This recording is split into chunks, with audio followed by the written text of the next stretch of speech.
and the brother, inshallah, for our concern and our will, for his sake, subhanahu wa ta'ala. The second thing, ikhwani, is that we manners.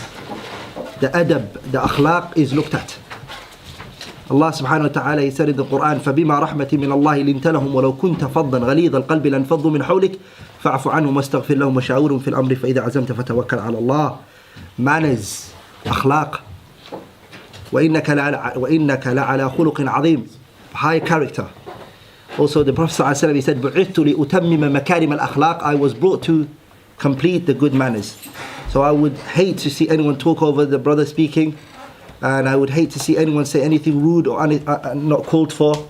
And the manners to be looked after, please, lillah, manners, akhlaq, and that we do this all for the sake of Allah. Inshallah, it will be muthmir. Finally, I wanted to say that I and all of the brothers here are doing this for this religion, inshallah. We all in this room, I hope, that we want Islam to prevail over everything else. Is that what we're here for? We're just discussing how will it prevail. Which tariqah is the right way for Islam to prevail. No one's saying here Islam shouldn't prevail.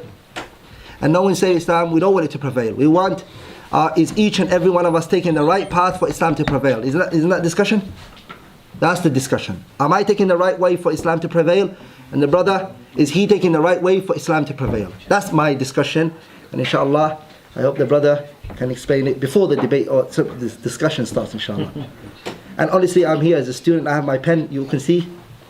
I'm going to make notes. And if wallahi, by the name of Allah, I come across a matter which I did not know live, I have no reputation to look after, I will say, lillah, I didn't know this matter, I retract that statement. If I hear it, I will track it, inshallah, straight now, right now. And if I've said anything else, I'll come back from it. Because الرجوع إلى الحق خير من التمادي في الباطل. Coming back to the truth is better. Swimming inside batil. That's my concept, inshallah. Because I want the day of judgment to be taken to Jannah. I have no concern what people say or think. So inshallah, jazakumullah khairan for listening to my speech. Is insignificant, I know. Barakallahu feekum. Jazakumullah khairan. فلا هادي له أشهد أن لا إله إلا الله وحده لا شريك له وأشهد أن محمدا عبده ورسوله. To start, inshallah, I want to apologize to everybody. My health is not the best today, so my voice may not be as strong as maybe some of you are used to. But I'll do my best, inshallah, to keep my voice raised so you can all hear. I don't want anybody to be excluded or to miss anything, inshallah. I did want to start just to mention, reiterate some of the things the brother mentioned earlier, that this is, at the end of the day, is Islamic discussion. This is, we have usul in Islam for dialogue and discussion. Al-Hiwar in Islam is, has particular objectives and aims. It's not like what the kuffar do. It's not a show or entertainment. It's not about insulting or putting each other down. It's purely cooperation in the good deed between two in order to reach the haqq. And in order for us to have two main aims. إثبات حق وإقامة الحجة. In order for us to establish what is the truth of a matter by presenting the arguments from both sides to see which one is closer to the haqq. And whichever of us, and guaranteed in any discussion, Islamic discussion, if it's done with the correct adab, both parties will learn from each other and both parties will see what they missed before, and if there was weakness in their understanding before, they will increase and strengthen it. And so this should be our aim for the discussion, and this is how we want to go forward, inshallah. And so obviously we expect as well everybody in the audience to facilitate that sincere discussion, sincerely to please Allah subhanahu wa ta'ala, not anything to do with us personally. It's not a battle or a competition. This is purely for us to become closer to Allah subhanahu wa ta'ala by this discussion, inshallah. So obviously the discussion is, I understand, mainly on two topics regarding the validity of what's been declared in Iraq and Sham as al-khilafah, whether it is valid or not, and the second thing is whether they have the correct aqeedah or not. Okay. And so I think the brother has some questions for me. Obviously, I consider that the state is a valid khilafah based upon all the conditions, the Sharia conditions having been met. This is my position, and inshallah we'll go into that into detail. And I believe as well that they have good aqidah of Ahlul Sunnah wal Jama'ah, that they are not from the Khawarij, and they are not even from the other deviant sects either. They are not Murji', nor are they Mu'tazili, nor are they from any of the other deviant sects. So inshallah I'll leave to the brother to say a few words next. الحمد لله رب العالمين له الحمد الحسن والثناء الجميل وأشهد أن لا إله إلا الله وحده لا شريك له يقول الحق وهو يهدي السبيل وأشهد أن سيدنا ونبينا محمد صلى الله عليه وعلى آله وصحبه ومن تبعهم بإحسان إلى يوم الدين أما بعد.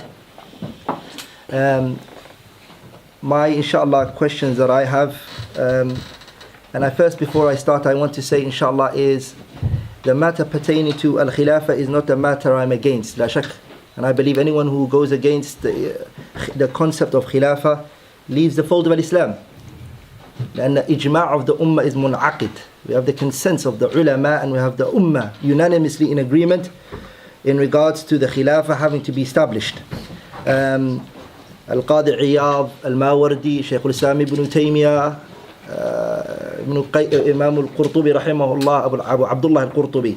All of them, they brought the ijma'. So going against the ijma', we all know the consequences that it has. The question here is this khilafah, the khilafah that, has it been, the conditions been met, yes or no? That's the question. Or is it a khilafah which is wahiyah?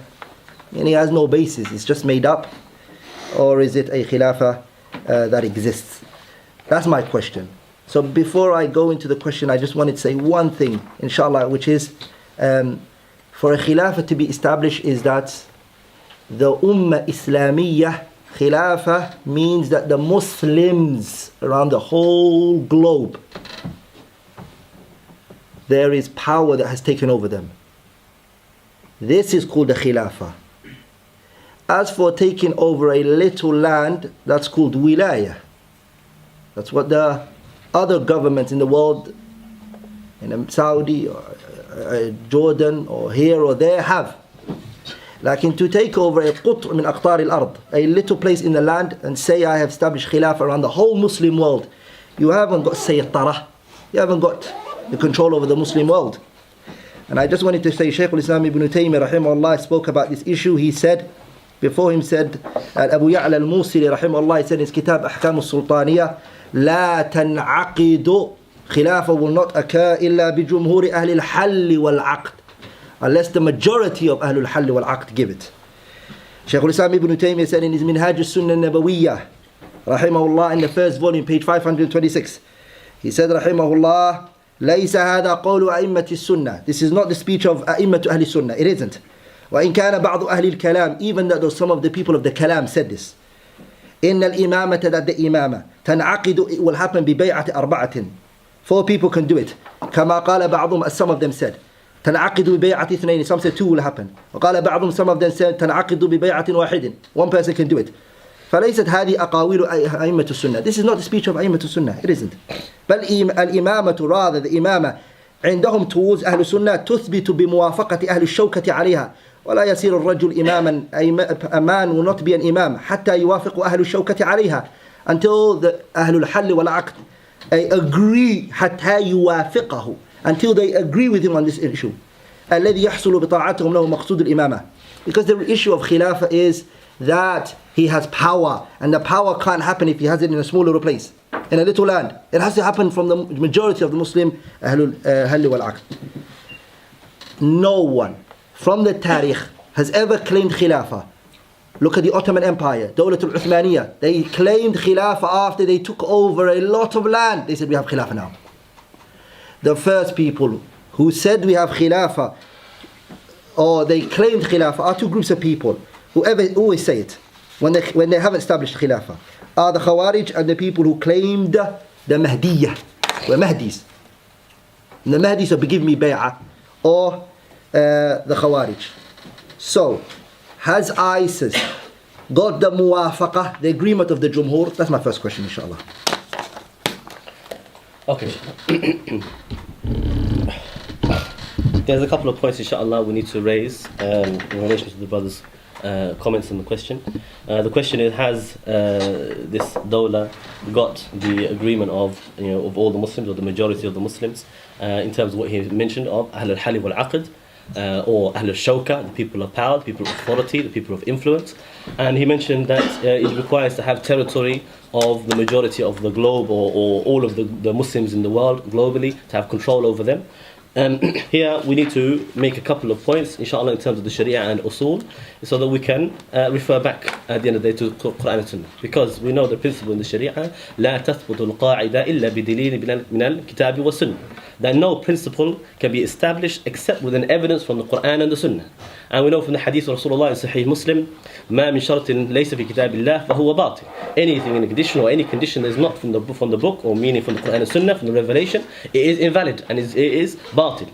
And we know as well how the text, we stop at the text, we do not add to it or subtract from it. And anything that was not from the deen in the time of the Sahaba cannot be in the deen, from the deen later on in times today. However many scholars may repeat it or say something, it cannot be unless it was in the time of the Sahaba. So the question, I have some questions as well for the brother. We need to clarify before we can really move on to answering this question. First is, we need to know what is the definition according to the Quran and Sunnah of Ahlul Hali wal Aqd. And where is the evidence in the Quran and Sunnah that in order to be a khilafah, that you need to have control over all the Muslims in the globe, or that you need to have control over the majority of the Muslims in the globe? First of all, I will contest this on a couple of points.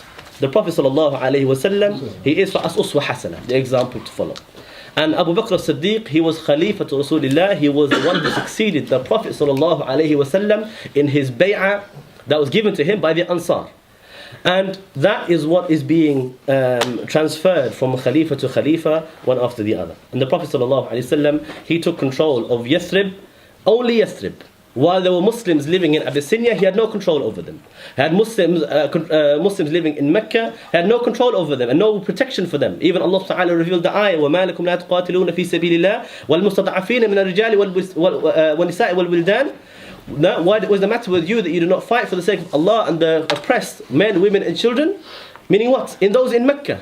Those who were living in Mecca oppressed by the Quraysh. And this was a command to Rasulullah sallallahu alaihi wasallam to conquer Mecca, because there were Muslims living there that he did not have the ability to protect them and to give security to them. And there were Muslims living in other areas as well. Even in Iraq, Ibn Abbas, he said that Rasulullah put the miqats for the people of Iraq because there were Muslims living there in Iraq and living in other areas. And even when they went out to the jihad, they would find sometimes some Bedouins, some others who were living outside of Darul Islam. And Allah Ta'ala, he revealed an ayah as well about those people who did not make hijrah to Darul Islam, meaning they lived outside, saying that you have no wilayah for those people who did not make hijrah outside. But if they seek your support in the deen, in istansurukum fi din, fa'alaykum an-nasr. That if they seek your support in the deen, you're obliged to help them. إِلَّا عَلَىٰ قَوْمٍ بَيْنَهُمْ وَبَيْنَكُمْ مِيثَاقٌ. Except against the people that is between you and them is a covenant, is an agreement. Meaning there will always be some Muslims that live outside of the Darul Islam, outside of the khilafah. This does not negate the khilafah. Similarly, in the time of Abu Bakr as-Siddiq radiallahu anhu, there were Muslims living in many places, in Yemen, in other places, including in places where there were uprisings taking place from the Murtadeen. This did not negate the Khilafah of Abu Bakr just because there are Muslims living outside that he does not have control over, meaning that shawka over them. So this as a condition to say that there must be global control over all Muslims is not a valid condition to say that it must have in order to be a valid khilafah, unless there is an evidence from the Quran and Sunnah that they can provide. And we know as well the principle that we cannot quote the fatwa of a scholar without to know the evidences behind it. It's only when we know the evidences behind the fatwa that we understand its correct position and correct context. So whenever we return back to the Quran and Sunnah, we will understand it properly, inshallah, in the best manner.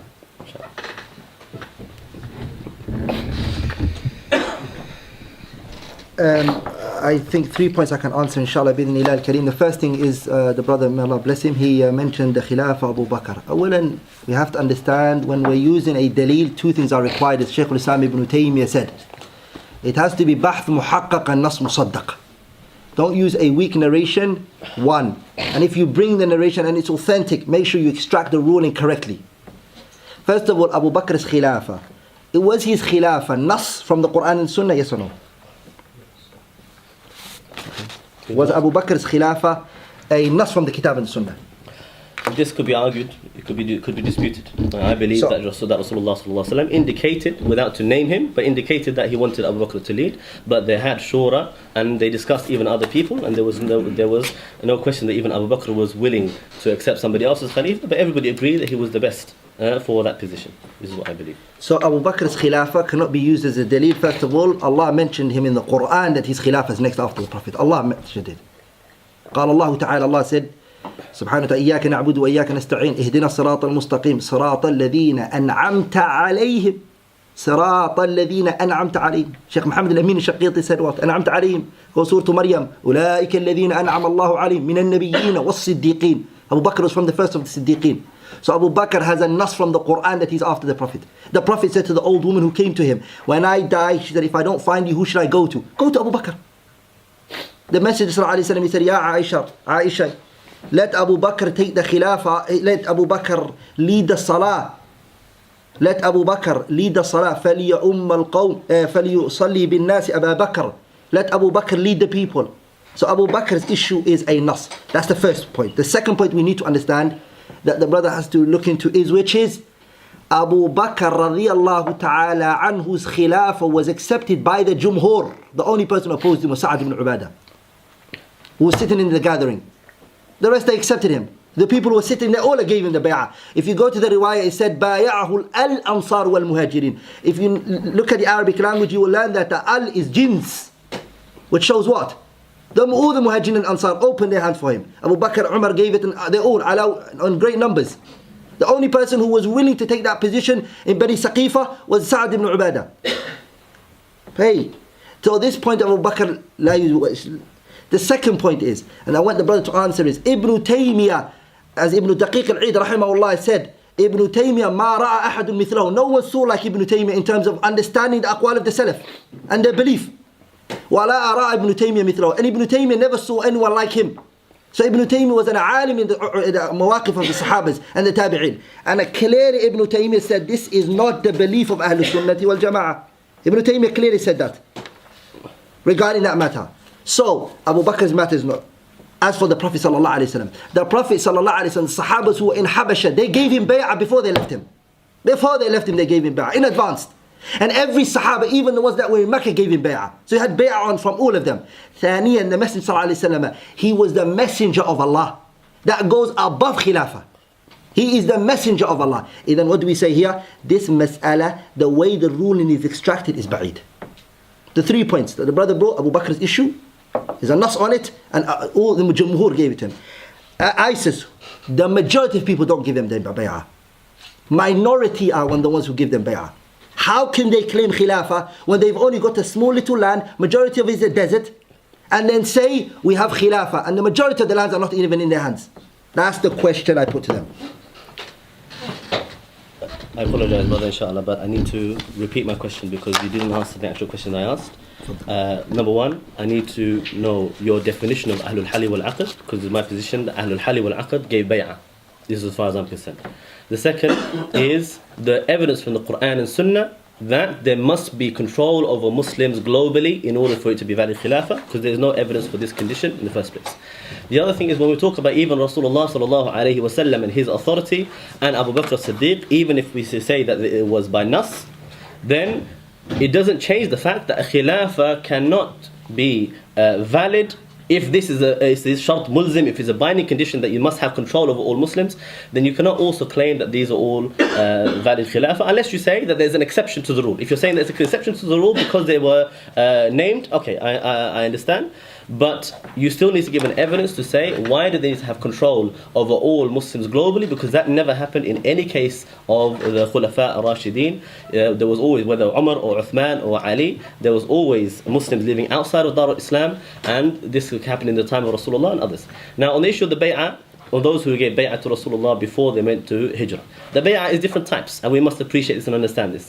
The bay'ah given to Rasulullah sallallahu alaihi wasallam by those from the Muhajirin and even from many other tribes is different from the bay'ah given by Al-Aws and Al-Khazraj, because Al-Aws and Al-Khazraj, they gave two bay'ah. The bay'ah of Islam or bay'atul nisa is to worship Allah exclusively, to avoid the shirk, not to steal, not to lie, and so on. This is the bay'ah of Islam, to commit to Islam, the Tawheed, and to give up the shirk. This is different from the bay'ah that Rasulullah sallallahu alayhi wasallam sought from those people of shawka, of authority, in order to take authority in the land. And it is only this bay'ah that was succeeded by Abu Bakr and Umar and Uthman and Ali and others, is this bay'ah which is the topic of khilafah, not the bay'ah of Islam. Because the Prophet ﷺ, he never accepted the bay'ah of shawka from people except of al-hali wal-aqd, meaning people who have power and strength in the land. So I need you to define these two things. Inshallah, the evidence is that you must have authority over Muslims globally in order to be valid khilaf, and this must be from Quran and Sunnah. As I said, even if you say Ibn Taymiyyah, we don't want to be like the people of the madahib. They used to claim ijma' al-ulama and say, how can you defeat Imam Abu Hanifa, how can you defeat this sheikh and that sheikh? It's not about those scholars. When we have a hiwar Islam, we have Islamic dialogue, that we know that the hujjah is Quran and Sunnah and understanding of the Sahaba. Okay? We say the asl, the original rules for the understanding of the book of Sunnah is man fahimahu as-sahaba, what the Sahaba understood from it. Even though we love and we respect the honor of Ibn Taymiyyah and others, and I don't disagree with his quote, but I believe the quote is being misused and it's being taken out of context, which is easy to see when we look to the evidences that is in his roots. What is the root of these statements? And I believe that the statements are correct 100%, but the definition of Jumhur of the Ahlul wal Aqd and Jumhur of the Sahaba, of the people of influence and shawka, has been misunderstood and needs to be defined, and is being incorrectly applied to suggest that means you need to have control over all Muslims globally, because there is no evidence for this in the Quran and the Sunnah. The brother asked, what's the definition of al-khilaf and Ahlul Hal wal Aqd? That's the first point. The Ahlul Hal wal Aqd are, number one, the ulama, al-rasikhun, the scholars. The scholars are they are the ruler, they are the Ahlul Hal wal Aqd. The wujaha, the tribal leaders and those who are in leadership, the tribal members. The qada, the Ahlul Ra'i, the people of intellects and mindset and who can influence the spreading of the khilafah. Remember, the intent from Ahlul Hal and Al Khilafah is that the people who can strengthen the khilafah are with them. Brothers, I ask you a question, honest question. Every one of you here, without me having to use a text, can all understand how can somebody claim a global khilafah and he's only got the Ahlul Hal wal Aqd supposedly from that one place only? Billahi alaykum, aqlan, can that be accepted?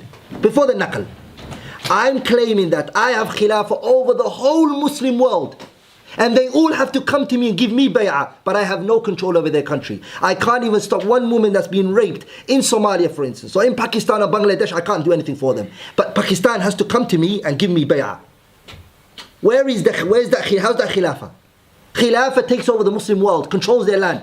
One of the conditions of khilafah is quwwah, saytara, shawka, power. It doesn't have power over the Muslim land. It has it over Pakistan and Iraq. We're going to give it to them, and part of Syria. Okay, they're wilayah. They're just like Saudi government and Jordanian government. That's it. Wilayah. Just leaders. Well, how can they be khilafah? What's the condition of khilafah? The condition of khilafah is quwwah, power. They can defend the Muslims. They can't defend me. How can they defend me? They can't defend me in my country. They can't defend Pakistan. They can't defend Saudi Arabia, anyone who's getting raped or getting hurt there. That's not khilafah, barakallahu fikum.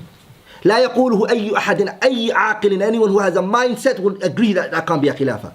And no one ever claim that type of khilafah. And that's what Shaykh al-Islam rahimahullah mentioned. The Messenger sallallahu alayhi wa sallam, anyone who refused his leadership, what is he? Kafir. Kafirun billahi al-ali al-azim. Anyone who refuses the khilafah of ISIS, is he a kafir? No. Barakallahu fikum. صارت مشرقة وصرت مغرب فالشتان بين مشرق ومغرب. You went west and the matter is east. For there's a big distance between east and west. The matter is far. They're not the same. My point here is the khilafah has conditions لا تتزحزح. It doesn't change over time. We say ISIS was chosen by a group of people who came together in Iraq. The most that they can be is they're a leader of Iraq. Just the normal rulers of Iraq. and Syria, that's it. But they have no place in khilafah. Another matter is the ulama, the scholars and the people of knowledge. No one of them do we see them in the ranks of ISIS. And I request, the ulama have to be present before the khilafah. Not when the khilafah comes, the ulama come with it. La la la la. That's your scholars, you made them up. They came from you. The ulama have to be known. Then the khilafah has to be strengthened by people who are outside the khilafah. They have to say, we bond with the khilafah and we agree with the khilafah. ISIS made their own scholars and they're trying to make them famous to us and say, yeah, these are ulama. They are with us. I'm asking, anyone who was on the saha, who was giving da'wah, who had knowledge, who is with ISIS, who are from the ulama, and I'm not going to define a particular alim, anyone you bring me, that you consider ulama, that we knew before ISIS came into existence, who said that ISIS are upon the haqq, that's what I ask you for. If that is not found, clearly this is the first sign of Khawarijism. Now. I'm sorry brother, but I still need to ask the same question again. You have not given any evidence from the Quran and the Sunnah that you need to have control or be able to defend Muslims globally in order to be a valid khilafah. There's no evidence for this in the Quran and the Sunnah, and this is not what Imam Taymiyyah was claiming. And he could not claim something like this because there's no evidence for it at all. And even when we talk about Rasulullah sallallahu alaihi wasallam, indeed, the imam of Rasulullah is imamatul deen, is different from the imam of a khalifa. Even Abu Bakr as-Siddiq is somebody different. He does not become a kafir. Or even some of the Sahaba, like you said, Sa'ad ibn Ubadah, he may disagree. It's not the same as somebody who becomes kafir by disagreeing with Rasulullah. But Abu Bakr succeeded Rasulullah in his bay'ah from Al-Aws and Al-Khazraj. And the conditions of the bay'ah given to him by the Aws and the Khazraj based upon text, it is the same as the conditions given to Abu Bakr and Umar and Uthman and every other Khalifa. And that is based only on the Quran and the Sunnah. It's not based upon ration, it's not based upon emotion to say, what do you think and how can it possibly be and why didn't anybody say so before? We cannot have this this as an evidence. This is not a hujjah in the Quran, Islam. النقل مقدم على العقل. The text, it'll always take precedence over the ration and the mind. We cannot say, I don't see how it could possibly be a khalifa unless they have global control. You need to have an evidence from the Quran or from the Sunnah. Rather, the evidence is about that authority is the opposite in the Quran and Sunnah. That there's always been Muslims living outside of Darul Islam. Even Rasulullah sallallahu alayhi wasallam could not defend them. Abu Basir, Abu Jandal, and the Muslims living like Abbas and Ibn Abbas living in Mecca. They were oppressed and being harmed in Mecca. And Rasulullah could not defend them. Whatever his situation was in Medina, that did not make the Darul Islam in Yathrib no longer Darul Islam or no longer having shawka. I mean, he had shawka in Yathrib. This is the point. The people of the Aws and the Khazraj who gave bay'ah to Rasulullah, yes, they only had authority in Yathrib, but that is enough to establish Darul Islam. And is enough to establish the authority of the bay'ah of the Nusra and the Shawka and the Man'a, the Sulta. It was in their hands, even though they did not have control over any other lands. And Allah revealed ayat about people being oppressed outside of Darul Islam, and about how to deal with those people who you have no control over, and how you deal with them even when they are being fought against and being killed by the mushrikeen outside of Darul Islam. How do you deal with them? Is it the case that that authority is not valid? And those ahkam was not only for Rasulullah, it was not khas to Rasulullah. And we know that what is aam, what is general, can never will never be made specific except with an evidence from the Quran and Sunnah. So to say that those rules about the authority of Rasulullah in Yathrib and the Muslims living outside of Darul Islam not being under his control, that did not apply to the khilafah of all the khulafa after him, and there was always Muslims living outside of Darul Islam that they had no control over, and that never invalidated the khilafah of any khalif. So we cannot say that that there is a condition that the Khalifa had a control over everybody. Now, the other thing when we talk about the... Can I just ask one question? No, just at that point. You can keep it, inshallah. I never said, no one heard from me saying that the Khilafah, no one's allowed to be. I said, Ibn Taymiyyah said that the majority, barakallahu fiqh, some people can be outside the Khilafah, some people refuse to give bay'ah if they want to, that's not a problem. But I said the majority of the Muslims have to give bay'ah. Ahlul Hal wal Aqd, the majority have to give bay'ah. If the only one who refuses to live outside, did the Prophet sallallahu alaihi wasallam have the majority? He did. Barakallahu feekum. He had the majority. Did Abu Bakr radiallahu ta'ala anhu, the day of Saqifa, when he, Saqifa, Abu Bakr, did he have the majority? Barakallahu feekum. He had the majority. Did every Khalifa from the Muslims, did they have the majority of the Muslim lands? Yes, they did. Don't be shy to say no. Does Daesh have, Dawla, do they have the majority? No. Ibn Taymiyyah's kalam said, didn't say the ijma'. I didn't say ijma'. I didn't say every single Muslim, if he doesn't give it, there's no khilafah. I didn't say that. I said that the majority. This is what Ibn Taymiyyah said to you. The majority. And that's what happens through history. I affirmed it. The brother, I showed it from the Sahaba's time. I'm saying to you, does the Prophet ﷺ have the bay'ah of the majority of the Muslims? It doesn't matter the minority that were missing. Daesh don't have the majority. They have the minority that are with them. Can that be called khilafah? And who from the people we know did become a khilafah with the minority on their side? And finally, the khilafah, the condition for a imam is what? As the Messenger sallallahu alaihi wasallam said in the hadith in Bukhari and Muslim, min hadith Abi Zinnad, who narrated from Al-A'raj, who narrated from Abu Hurairah, that the Messenger sallallahu alaihi wasallam said, إِنَّمَا الْإِمَامُ جُنَّةٌ. The Imam is a shield. Hey, what about it? يُقَاتَلُ مِنْ وَرَائِهِ. The Muslims all over the world, they fight behind him. He can't help no one in Pakistan. Abu Bakr al-Baghdadi can't help no one. He's suffering to help the people in Baghdad. He's suffering to help the people in Syria, let alone help people in other Muslim lands. So how can he claim, me in Somalia, from Somalia, how can he claim that he's my Khalifa, and he can't help me in Somalia? When the Messenger ﷺ said, إِنَّمَا الْإِمَامِ. Imam is what? Affirmation for this, negation from everything else. Isn't that right? Meaning that the Imam is nothing else. Nothing except one that you fight behind him. You fight behind him. Question. Can Abu Bakr al-Baghdadi help the Muslims around the world today? Let him free Palestine from the Yahud. Let him free. Why can't he free them from it? Why can't he take Bashar out of the chair that he's in? Can't do nothing. So how can he claim khilafah? Okay, I will address the issue about the Jumhur of the Al-Hali wal-Aqd that you mentioned, but I'm going to do that later because I want to finish this point inshallah first.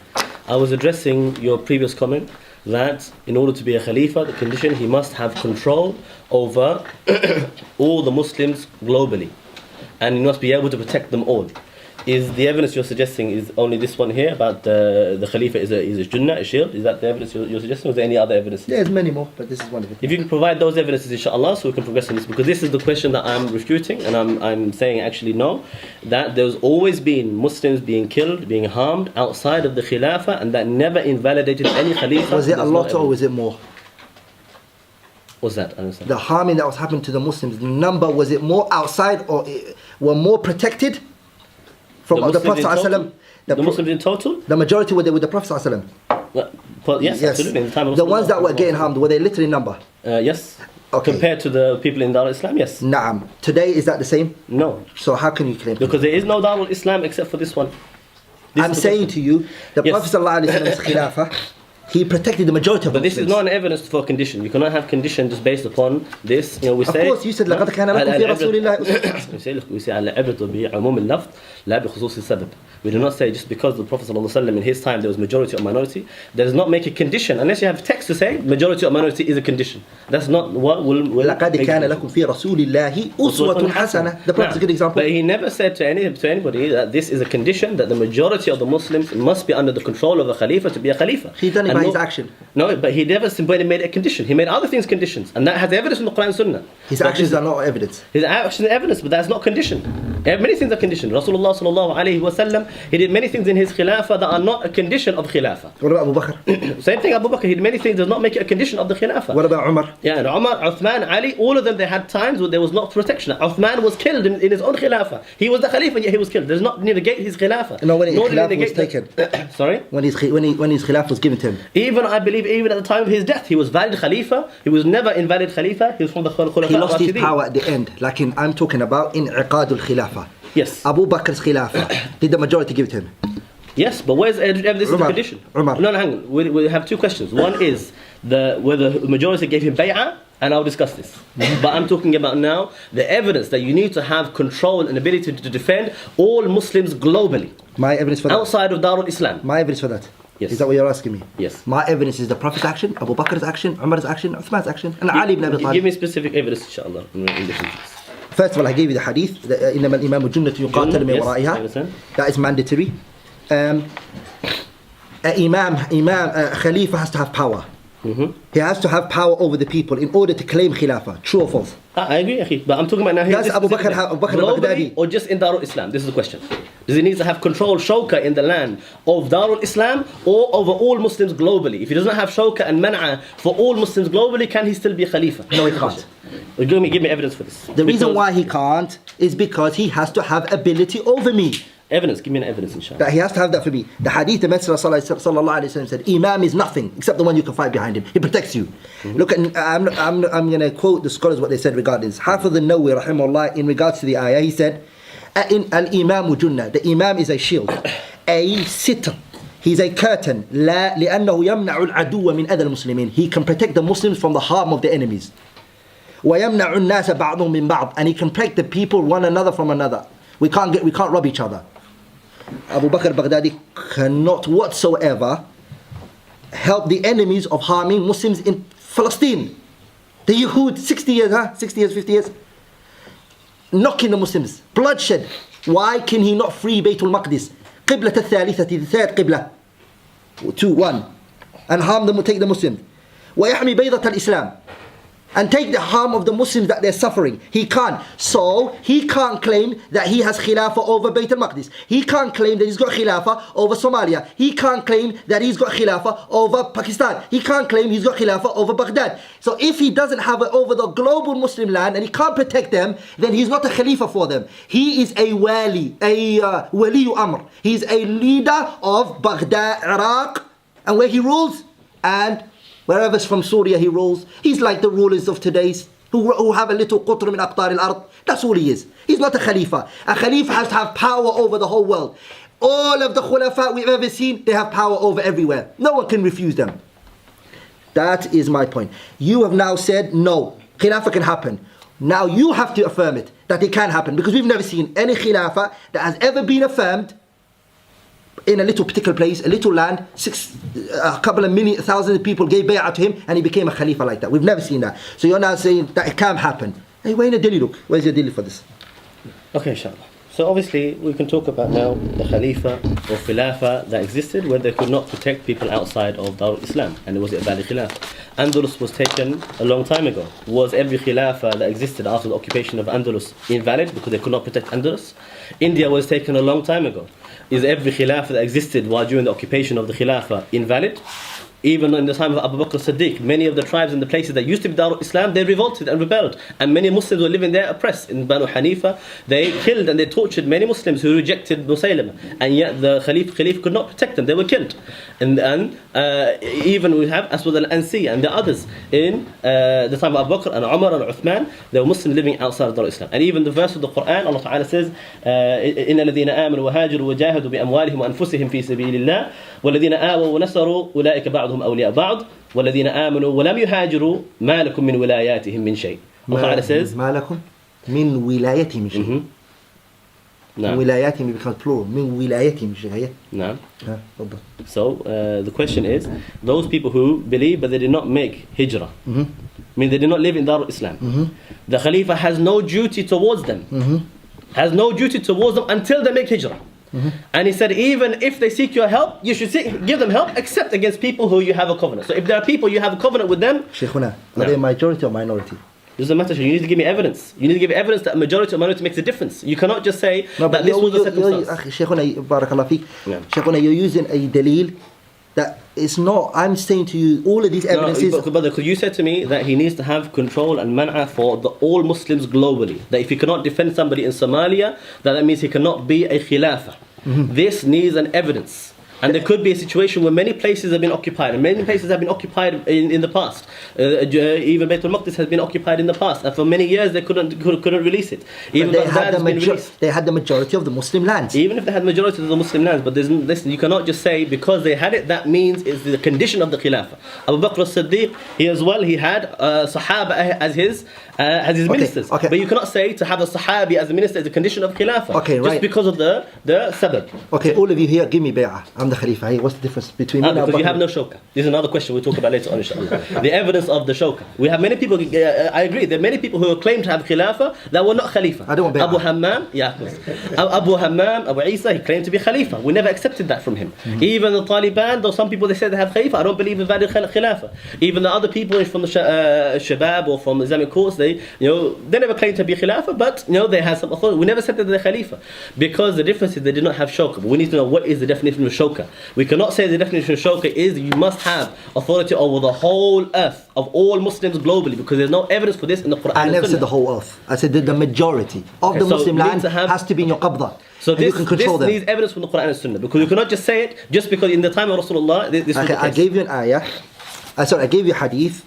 I also gave you the qawl of Shaykh al-Islam ibn Taymiyyah. I do want to answer and he said that the Salaf never disagreed on this issue. No, Ibn Taymiyyah never said anything about having control over the majority of the lands. Okay, he didn't say this. He said Jumhur of the Ahl al-Hali wal-Aqd. So we need to define Ahl al-Hali wal-Aqd as well. Okay, which I'll respond to what you said before about that as well, inshallah. But we cannot say that even though we say the majority of Muslim lands globally need to be under his control or his protection, there's always going to be the case of Muslims living outside, and there were many Bedouins even living in the time of Rasulullah and Abu Bakr who they never had that situation. He used to send people in the battle, in the jihad, in the ghazawat, and say to the people, embrace Islam, and if they embrace Islam, tell them to make hijrah. And he said if they don't make hijrah, then they will be like the Bedouins. They will never have that wilayah. So there's always going to be some people not under the protection of the Khalifa. That does not negate it. And the issue of majority or minority needs to have an evidence to say this is the case. Rather, there is no evidence for that. Okay. What is evidence is that you need to have shawka in a particular land over a particular people, and those people of shawka, they are Ahlul Hali wal Aqd. Okay, Shaykhuna Abu Bara, may Allah bless you. I mean all of us. I'm going to ask you one question. The Messenger صلى الله عليه وسلم said من بايع رجل من غير مشورة من المسلمين فلا يبايع هو ولا الذي بايعه تغرة أن يقتله أي حذرا أن يقتله. The Messenger صلى الله عليه وسلم said anyone who gives bay'ah to a man without the consulting from the Muslimin. We know the Arabic language. We know the alif al-lam. When it enters a noun, we all know it, right? When the alif al-lam enters a noun, this alif al-lam shows istighraqiyah. Shows all the Muslims. So the Messenger ﷺ, he said ﷺ, anyone who does bay'ah without consulting the Muslims, فلا يبايع, that person cannot be given bay'ah. ولا الذي بايعه, and also the one who gave him bay'ah, تغرة أن يقتلاه, a warning that he may be killed. حافظ بن حجر رحمه الله said فيه إشارة, in this is an indication إلى التحذير من المصارعة لمثل ذلك, that warning the Muslims to hasten to give bay'ah to everybody. Don't. Stay away. حيث لا يكون هناك مثل أبي بكر, because there's no one going to be like Abu Bakr, and he goes on to his kalam. The point is, I'm saying Muslims don't hasten to give bay'ah to everyone. And wallahi, anyone who tells you don't give bay'ah to Abu Bakr al-Baghdadi doesn't hate khilafah. Like he doesn't agree with the legitimacy of this khilafah. It hasn't been proved. He has not consulted the Muslims. He took a group of people and said to them, give me bay'ah, or they chose to give him bay'ah. Allahu alam if he said it, and I don't want to lie about him. I don't think he said it, and I won't say that. But they gave him bay'ah.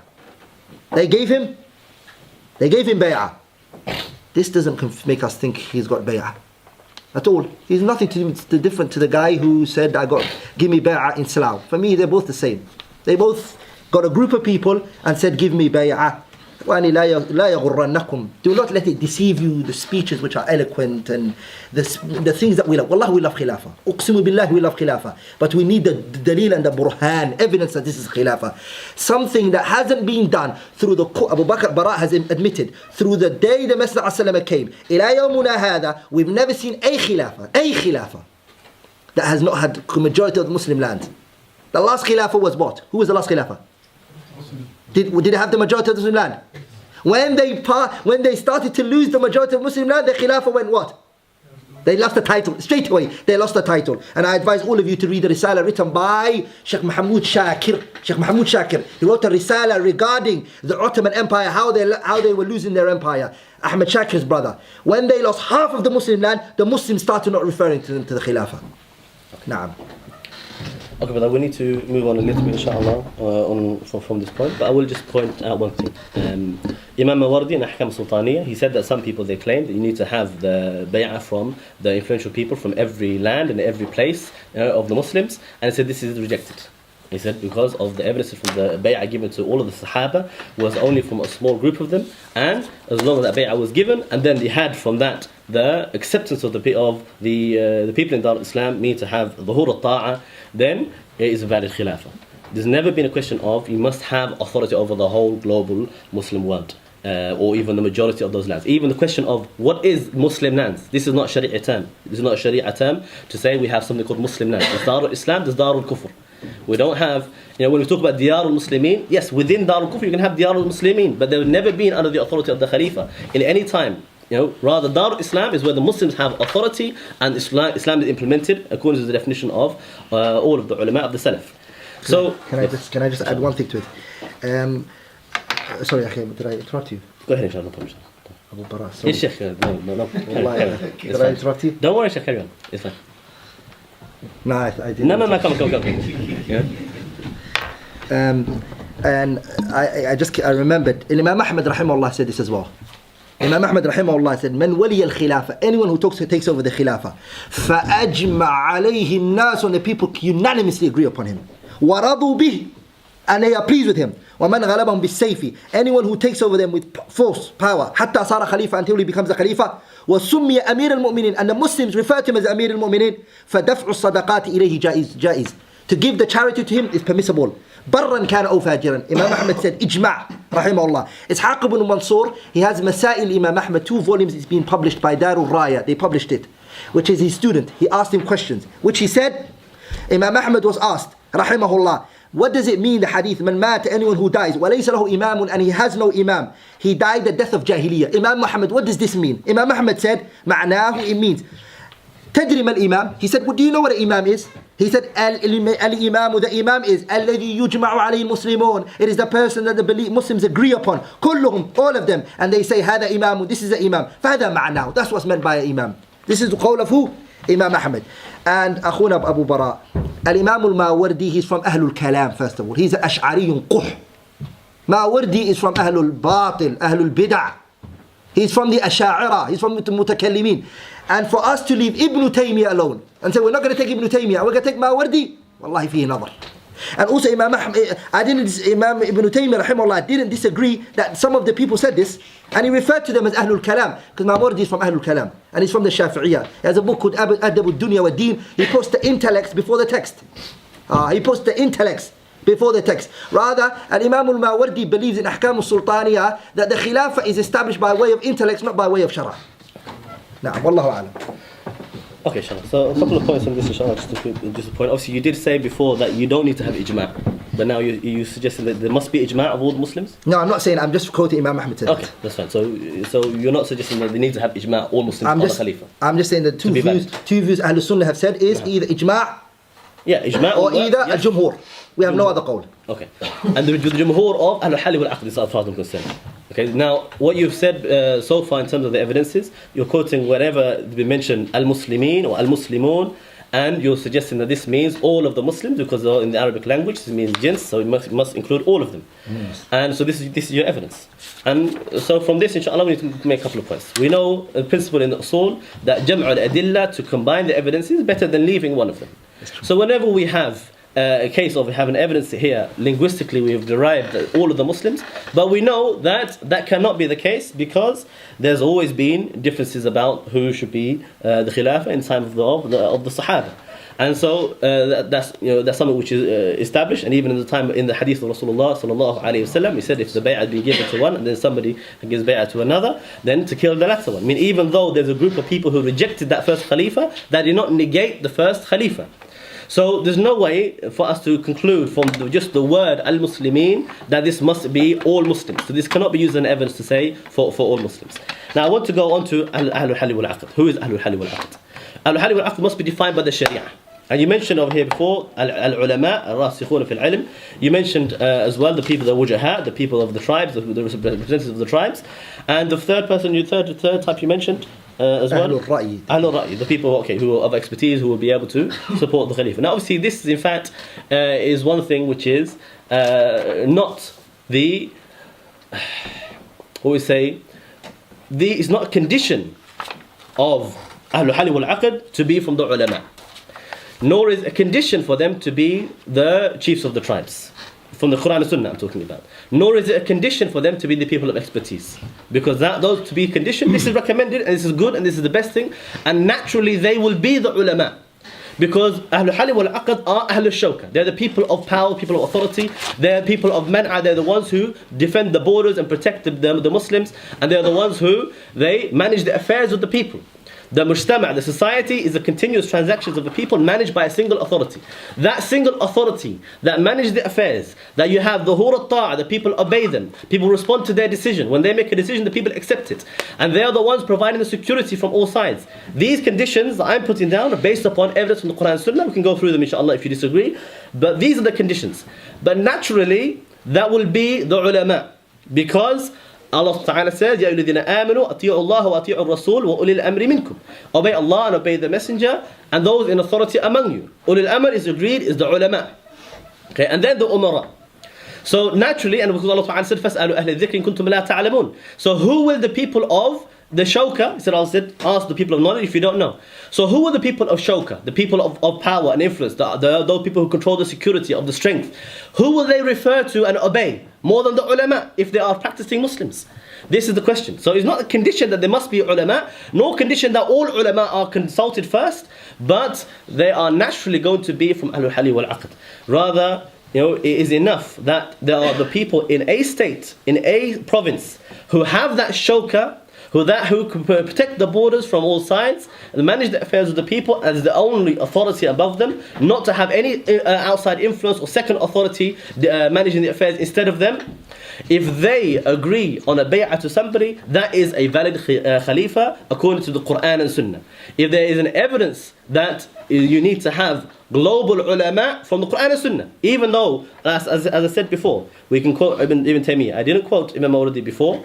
I only quoted it once because obviously you've been quoting some ulama, and I want to just point out that there are other statements about it.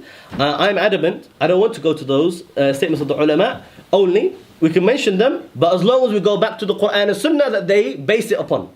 We cannot just quote their statements without to put it in light of the Quran and Sunnah. Ibn Taymiyyah's statement matches what I am saying according to the Quran and Sunnah, because you need to combine all the evidences. He didn't say Jumhur of all the Muslims, meaning every single Muslim in the world, because we know it must be Ahlul Hal wal Aqd according to the Quran and Sunnah. So when we define Ahlul Hal wal Aqd according to the evidences, then the statement of Ibn Taymiyyah agrees with whatever I'm saying, as long as we agree on the conditions according to the evidence of the Quran and Sunnah.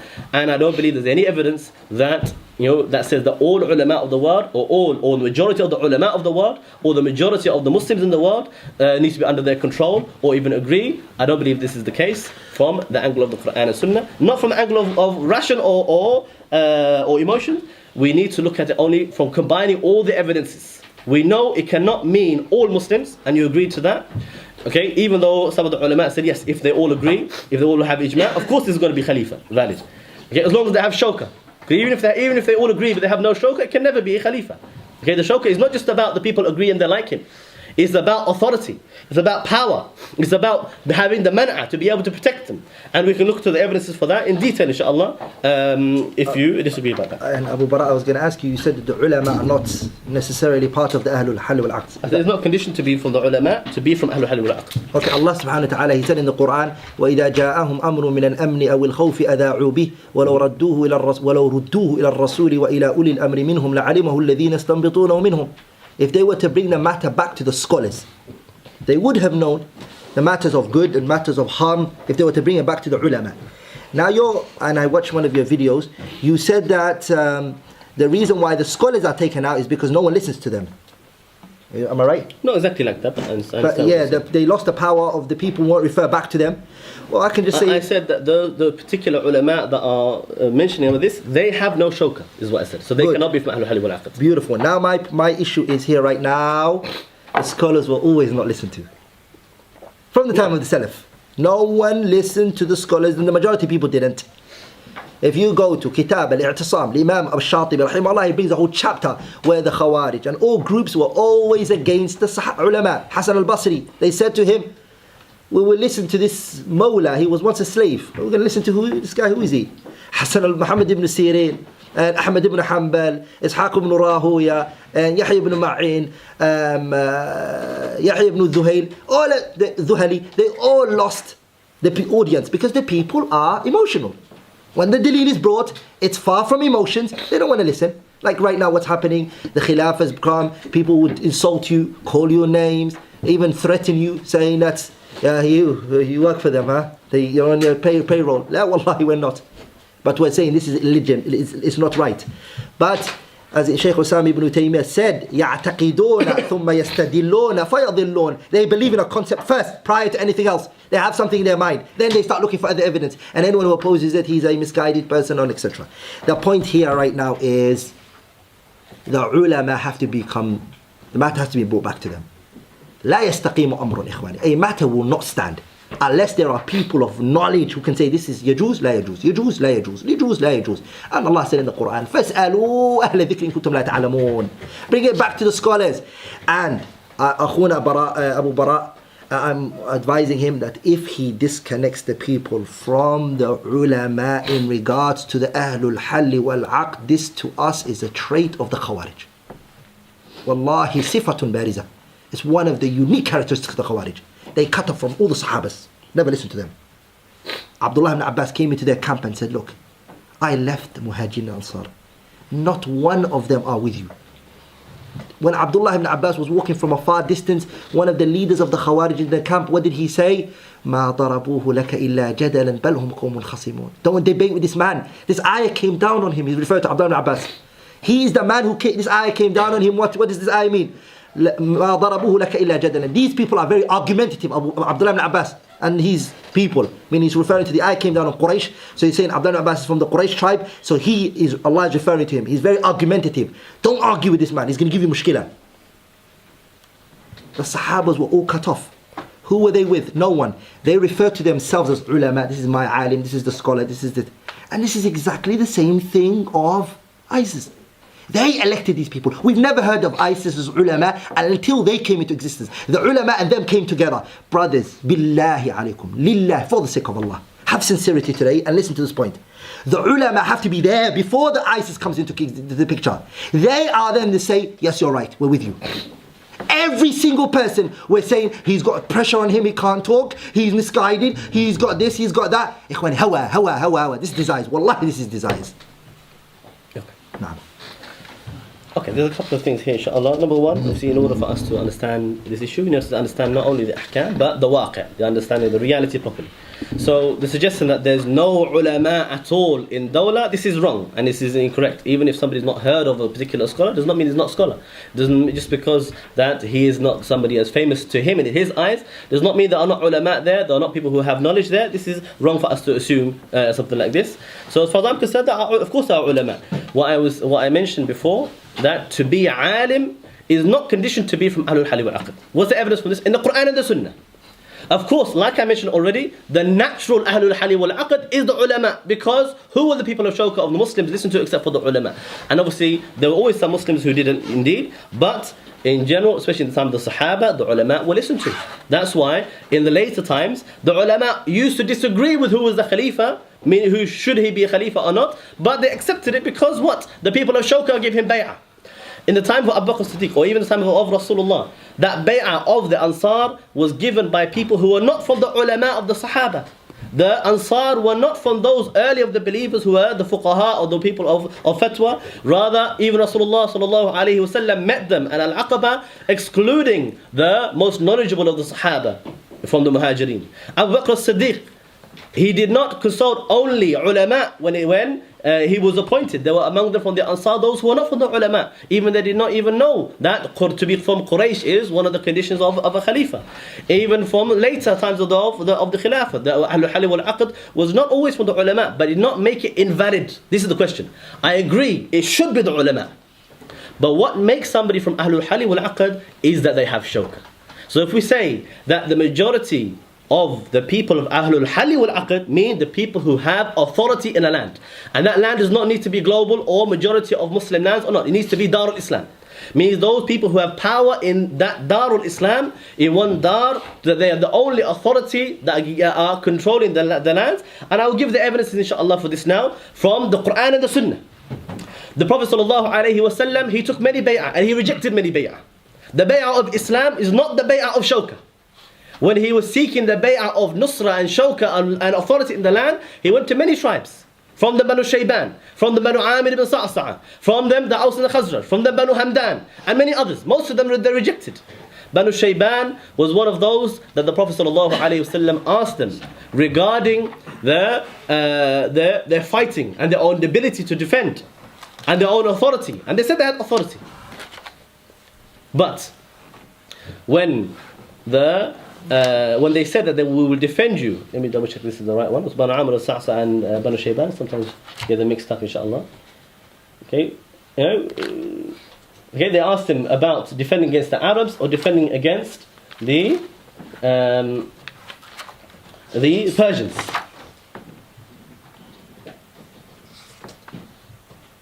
Yes. They said that we will defend you against the Arabs, but we cannot defend you against the Persians because we have with them certain agreements. So the Prophet ﷺ, he accepted, he did not accept from them this bay'ah, because this is not shawka.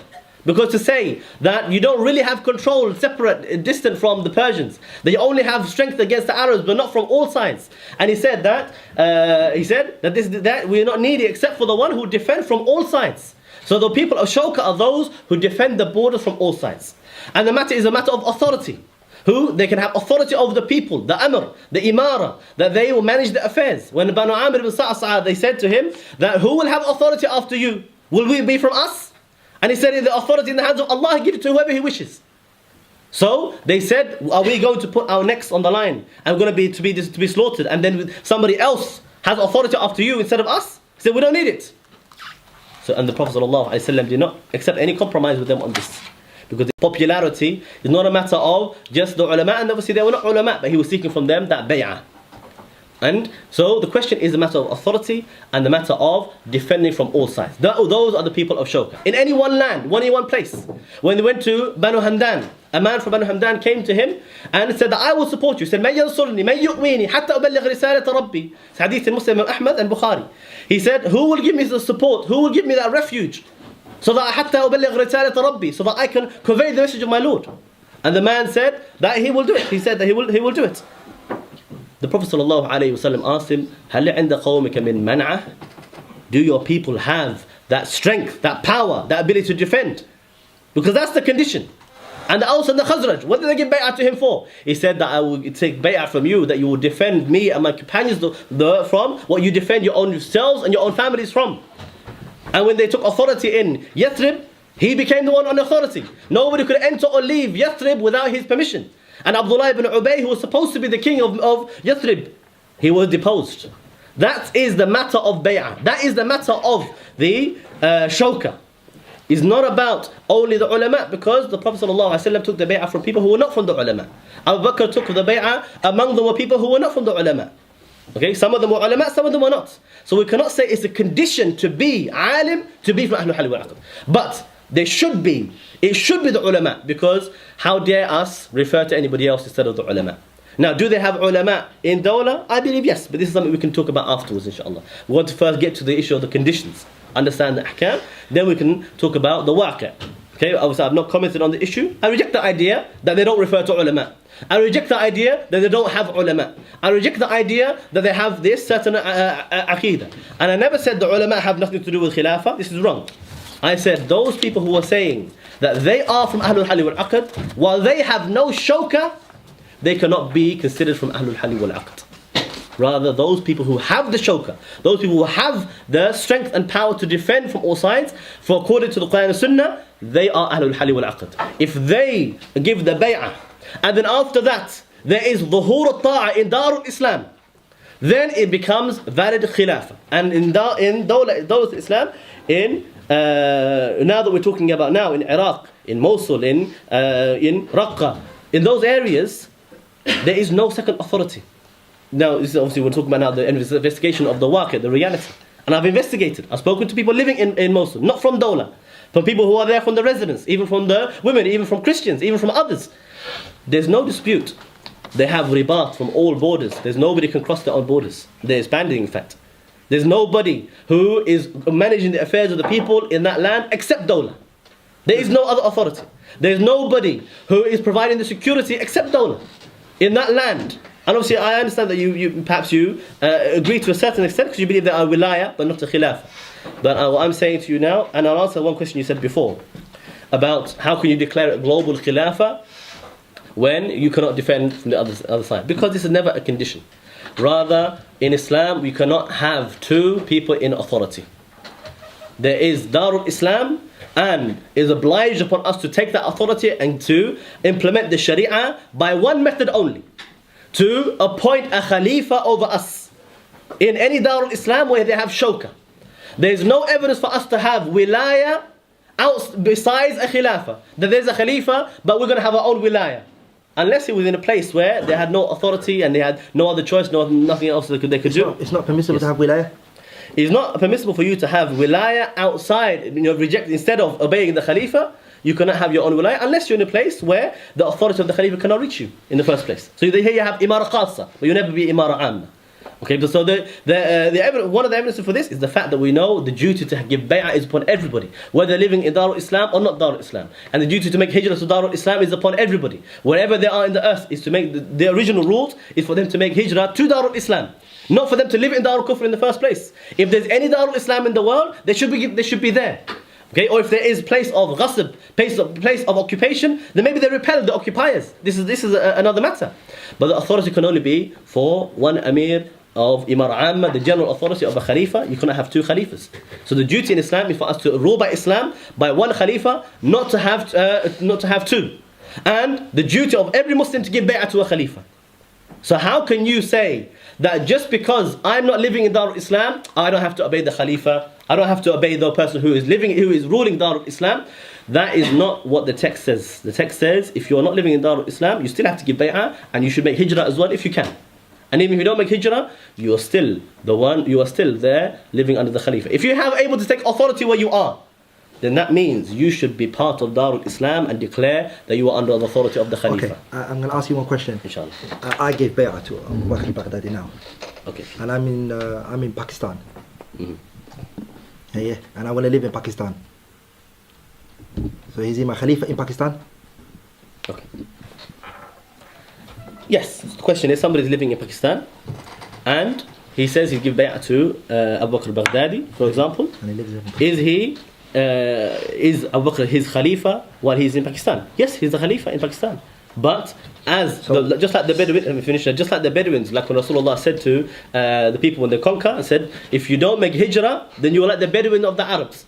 And you, like the ayah says as well, you have no wilayah of the Khalifa. He has no duty towards you. You are not included in the own covenants. Like Abu Basir and Abu Jandal. They were outside of the covenant of Rasulullah because they were not in Darul Islam. Like all those Muslims living in Mecca. They were outside of Darul Islam. But they were still under the authority. And like all those Muslims living outside of Darul Islam in the time of Abu Bakr or Umar or Uthman or Ali. They were still obliged to obey the Khalifa and obliged to give bay'ah, because anybody who dies without to have on his neck a bay'ah dies the death of Jahiliyyah. Wherever he is on the earth, he still has to obey him. And if he orders him to make hijrah, he must make hijrah.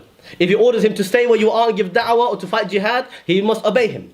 Because this is a matter of the duty to give bay'ah is mutlaq. It cannot be restricted except by a divine evidence. So there's no evidence to say that if you're living outside of Darul Islam, that you're not obliged to give bay'ah.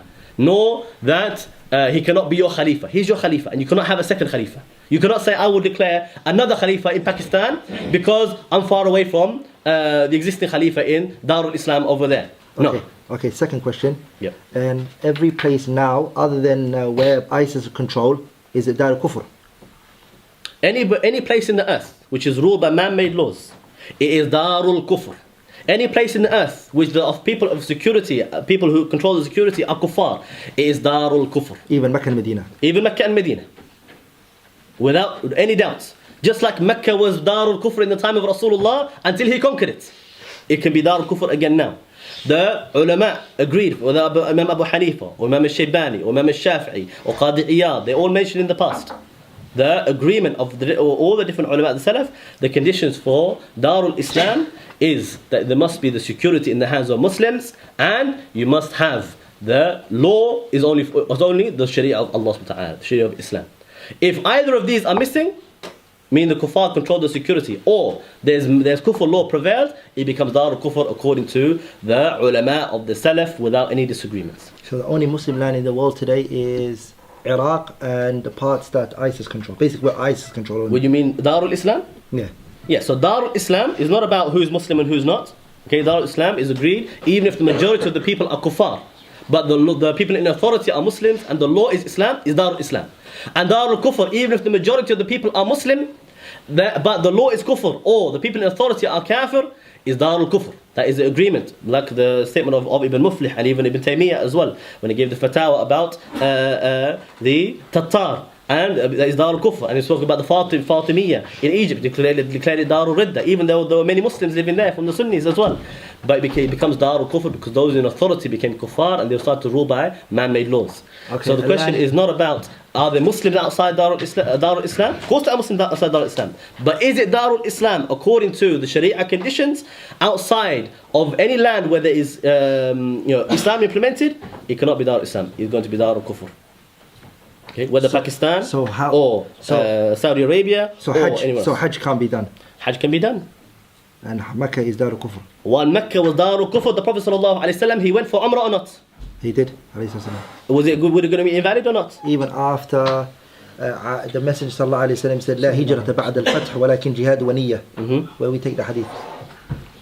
We know from this hadith, there's still hijrah after that, but no hijrah from Mecca to Medina. Why? Because Mecca is Darul Islam now. Yeah, but you're saying Mecca and Medina is Darul Kufr now, so you have to do hijrah from it. Yeah, because there was an order for those people in Mecca to make hijrah from there to Darul Islam. But when Mecca became Darul Islam, it was no longer for those people in Mecca to leave. They could remain there because it's Darul Islam now. But we do not say that this is going to be forever if the situation changed and it goes back to the situation of the Quraysh ruling by man-made laws and ruling by the ahkam of Jahiliyyah. It's still Darul Kufr according to the agreement of all the ulama. Okay, I understood that point. My question is and the Prophet ﷺ's speech, he said there's no hijrah from Mecca from today onwards. You're saying there is. Yes. What's your evidence for that? The Prophet saying there isn't. You're saying there is. Because even after this, the Prophet ﷺ still sent armies and would order the people make hijrah to Darul Islam. But not from Mecca, because it's Darul Islam. I'm saying after the Prophet ﷺ opened Mecca, he looked at the Kaaba and he said, لا هجرة بعد الفتح. I mean, after this conquest, Mecca is no one's going to do hijrah from it. ولكن جهاد ونية وإذا استنفرتم فانفروا.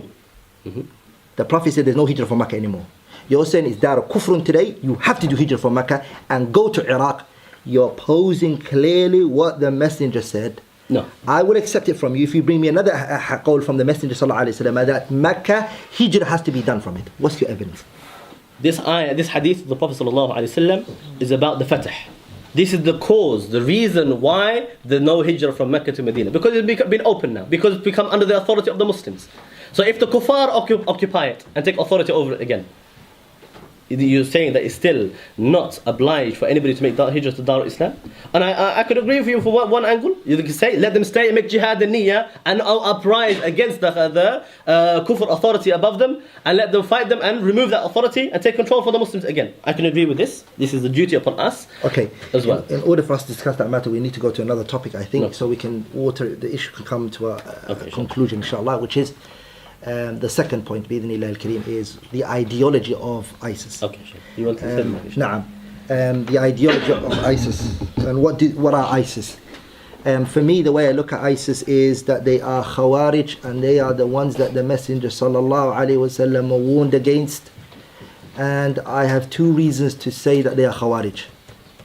I have two reasons to state that they are Khawarij. And I want all of you to learn this from me, which is the Khawarij has hukum am. I'm just giving a general ruling. I don't mean every single person. I'm not saying you're Khariji, of every member of ISIS. I haven't said that. Remember, anyone who abandons the salah is kafir. That's what I believe. But there are people I know who don't pray. I won't say you're kafir. because I distinguish between takfir al-mutlaq and takfir al-mu'ayyan. So when I say khariji, I mean as a general ruling, but there are people I look at and they may be closer to Allah than me. But the issue here is ISIS as a group, I believe, are khawarij as a group. Now, my reasons are two things. The first thing is they do takfir of people for major sins. I believe ISIS do takfir on people for major sins. One. The second reason is I believe they cut off from the Muslims. They established them. They done what the Khawarij did at Ali ibn Abi Talib's time. They went to a place called Harura, cut off from the Muslims, and labeled everyone else kafir, and every land of the Muslims kuffar. Refer to every land of the Muslims daru kufrin, cut themselves off, established themselves at a place, just like the Khawarij that Ali ibn Abi Talib's time did. They said all the Sahabas are kuffar, all of their blood is halal. And now our brother Abu Bara said every land in the Muslims today, all of them are daru kufrin, all of them. One, and the only Muslims is us, ISIS. This is not correct, but this is not sorry. Wallah, it's true. He didn't say that. But I mean land. Jazakallah, struck me. Sorry, the only land that is Islam is where ISIS controls. Only. And all the other places which ISIS don't control is Daru Kufr. The Khawarij before said every land and every people who are not with us and are not in our ranks are halalu dam kufar. I now say tashabahat qulubuhum. Wallahi, they resembled in terms of speech and everything. And they cut off from all the ulama. And the only ulama is the ones that are with them. The first point I'm going to go back to, how do they do takfir of people over major sins? How do they do takfir on people regarding major sins? Now you're probably thinking, they don't say that anyone who drinks khamr is kafir. Yeah, they don't. It's true, they don't say that. And they don't say anyone who commits zina is kafir, that leaves their religion. They don't say that. But the ruling by other than that which Allah subhanahu wa ta'ala send down subhanahu wa ta'ala in all of its form is kufr akbar, without any distinguishing regarding ISIS. If you read that withaq, if you read that the script they wrote, they said anyone who rules other than Allah subhanahu wa ta'ala is a kafir, without any breaking down of the matter, when it becomes kufr akbar, when it becomes kufr asghar, what forms it can come in, and other than that. Now my brother, I'm going to ask him, the question I'm going to ask him is, for me, ruling by other than Allah subhanahu wa ta'ala is a major sin, and it can become kufr akbar. Yes, it can be kufr akbar. But when somebody asks me, I'll break it down. What do you mean by ruling by other than what Allah has done? And I'll detail the matter for him. I'll listen. What does this, kufr akbar. Now I'm asking my brother, is ruling other than Allah what He sent down subhanahu wa ta'ala in all of its form, is it kufr akbar? All of its form, without any exception. Is that what he believes? And is that what ISIS believe? No. Okay, first of all, inshallah, I need to point out a couple of things.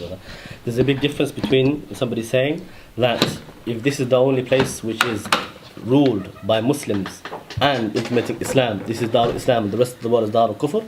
There's a difference between that and the Khawarij, what they said, that whoever, the whole world is Dar al-Kufr and everybody who's not with us is kafir. There's a big difference between these two. Yeah, you're right. And let me ask you a question. Abu Bakr as-Siddiq, when he ruled over Dar al-Islam, was the rest of the world Dar al-Kufr? Outside of his Dar al-Islam? Yeah, what is it? Of course. Umar al-Khattab, when he was in charge of Dar al-Islam, everything outside of his state, was it Dar al-Kufr? Mm-hmm. So anybody who's Khalifa, of course he will say, outside of Dar al-Islam, everybody is living in Dar al-Kufr. That is the haqq, that is the hukum. The question is, Dar al-Kufr is anything which is ruled by kufr law. This is by agreement by all ulama. Or anything which is ruled by kuffar. That is the definition of Dar al-Kufr. So if that is the reality we're living in today, then of course it's Dar al-Kufr. Now if there is another place where there's Muslims have shawka in the land, and it's the first time I believe that there has been shawka in the land properly, in terms of dawla, compared to other places.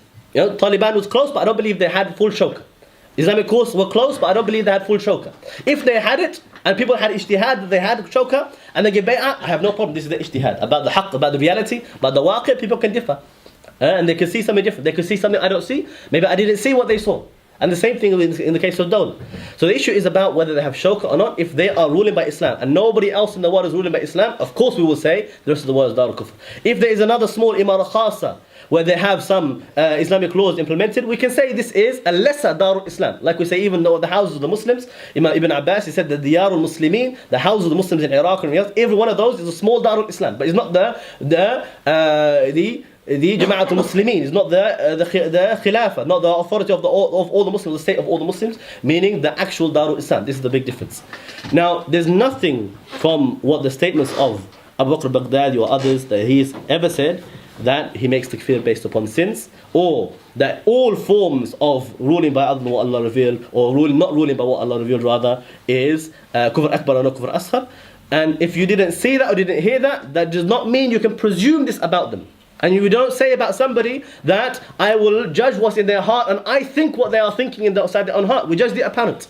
And they've never said anything like that, and I do not believe they have this aqeedah at all, that every form of ruling by or not ruling by what Allah revealed is kufr akbar. This is not the case. Of course it's not the case. And they do not believe so. Rather, there is statements from them that indicate otherwise. And I'll talk about them inshallah.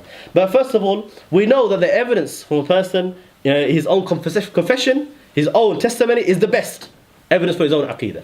And the issue of khawarij is not about fiqh, it's not about actions, it's not about the hairstyle. Okay, even though the khawarij shaved their head, it's not, if you shave your head, it doesn't make you khawarij. If you have some actions, it's not about, oh, he killed some Muslim, therefore he's khawarij. Okay, that's not what makes you khawarij, though the khawarij kill Muslims. Okay, what makes you khawarij is the aqeedah. If they believe in those principles, then you can say he is from the Khawarij. If they don't have any evidence that they believe in those principles, you cannot say that they are from the Khawarij. And this is wrong, and this is a mistake for all of us. Abu Bakr al-Baghdadi, he declared himself, he said, وَلَا نُكَفِّرُ إِمْرَأً مُسْلِمًا صَلَّى إِلَىٰ قِبْلَتِنَا بِالذُّنُوبِ. He said, we do not make takfir on any Muslim who prays towards our qibla because of sins. كَالزِّنَا وَالشَّرْبِ الْخَمْرِ وَالسَّرِقَةِ مَا لَمْ يَسْتَحِلَّهَا. He said, we do not, even like the adultery or the drinking the alcohol or stealing, as long as they did not make istihlal for that. And he said, وَقَوْلُنَا فِي الْإِيمَانِ وَسَطٌ بَيْنَ الْخَوَارِجِ الْغَالِينَ وَبَيْنَ أَهْلِ الْإِرْجَاءِ الْمُفْرِطِينَ. He said, and our saying on the iman is between the extremists of the Khawarij and the relaxation of the Murji'ah. And this is obviously the statement of the ulama. This is something which is agreed among the ulama, Ahl Sunnah wal Jama'ah. And he said as well, whoever says the shahada, the two shahada, and he shows us his Islam, and he does not commit any of the negations of Islam, we will treat him like the Muslims. Okay, we will treat him the way we treat the Muslims. And he said, وَأَنَّ الْكُفْرَ كُفْرَانِ. The kufr is two types, akbar wa asghar. So they believe the kufr is two types, kufr akbar and kufr asghar. And they do not make takfir upon those who commit kufr asghar, whether any from the major sins or the forms of ruling by oppression or not ruling by what Allah revealed completely, that is lesser kufr. They do not make takfir upon this. But this is not the reality we have today. We do not say that because he made takfir on this ruler, he must be from the Khawarij, because that necessitates that you have an agreement about what that ruler is doing in the first place. You may differ about the reality. He sees he made istihlal of riba, for example. And you say, well, I don't know that he made istihlal of riba. The first one will make takfir upon him. Not because he's Khawarij, but because of istihlal, which is kufr akbar. The other will not make takfir upon him, because he did not see it. That does not mean either one of them are from the Khawarij. The way Hassan al-Basri, he did not make takfir upon Hajjaj bin Yusuf. But al-Sha'bi, al-Tawus, they all made takfir. Sa'id bin Jubair, they made takfir upon Hajjaj bin Yusuf. They made takfir upon him because of some kufr words he said. Hassan al-Basri was asked about his killing of Muslims. That does not make him kafir. And so many of the tabi'een, they made takfir upon him because of a kufr akbar action, and they did not see the disagreement of Hassan al-Basri to be a irja or deviation from the aqeedah, because the reality is people will differ about the reality. This is not called takfir al-nas, this is takfir ijtihad. People will differ about it. The person will make ijtihad based upon the reality. So they do not make takfir on any rulers because of the lesser types of ruling. And I'll talk about the types of ruling and the difference between them. Somebody who rules by Islam completely, of course, this person is on the haqq and is rewarded, and he is like the khilafah al-Rashidin.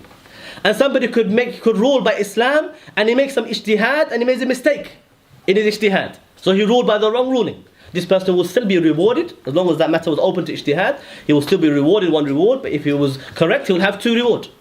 Or somebody he could leave off and neglect some of the rulings of Islam out of his own hawa, out of his own desires or favoritism or hizbiyah. For example, his cousin stole. Maybe we could return these. His cousin stole, so he turned a blind eye to it. He didn't punish him. He said, no, my cousin's not a thief. Okay, this person has done kufr duna kufr. He's not kufr akbar. He neglected some of the rulings, or he neglected the jihad. He didn't conquer. He neglected the self-implementation. He neglected a particular land, and he didn't send his armies, the soldiers and police there in order to enforce upon the people. Or could be that some people committed crimes he did not know about it, or he was lazy in chasing them up and correcting them. This is all kufr duna kufr. But there is, yes, if he rules completely by another law, this is one form of kufr akbar. But also, if you make istihlal in any single matter, which is known from Islam by necessity, not a matter open to ijtihad, a clear-cut matter, he makes istihlal in it, he will become kafir. Like the majority of the lands, in fact all of the lands today outside of Islam, they make istihlal of the riba. Most of them, they make istihlal of even other things like gambling and free mixing and the alcohol and all of these things clearly and openly. And also, anybody who they make tabdeel shara Allah, they could replace the sharia of Allah with another sharia of man-made laws. Sheikh Muhammad ibn Ibrahim, he said that this is kufr akbar. This will take a person out of the fold of Islam. That is because this is what the Jews they did when they replaced the punishment of the zina from the stoning to the blackening of the face. And there's no disagreement that this tabdeel is kufr akbar. And the way Ibn Kathir and Ibn Taymiyyah, they said about the Tatar, that they ruled by Al-Yasik, which had some Islamic laws in it as well. They said that the Al-Yasik was a mixture of Islamic laws and Christian laws and wise sayings of Genghis Khan and others from his own descendants. They ruled by this instead of Islam. This tabdeel or istibdal, it is kufr akbar. So, for example, if you say that the riba is legalized and licensed and is not a crime or to be punished, that's istihlal. Or if somebody says that we will punish the adulterer not by stoning him to death or lashing him 100 lashes, but we will blacken his face and humiliate him publicly instead of the one that Allah revealed, this person is kufr akbar, and this is the saying of the ulama of the Salaf. Is the right one? No. Do you need both of them? Okay. This is technology. I'm not good with technology.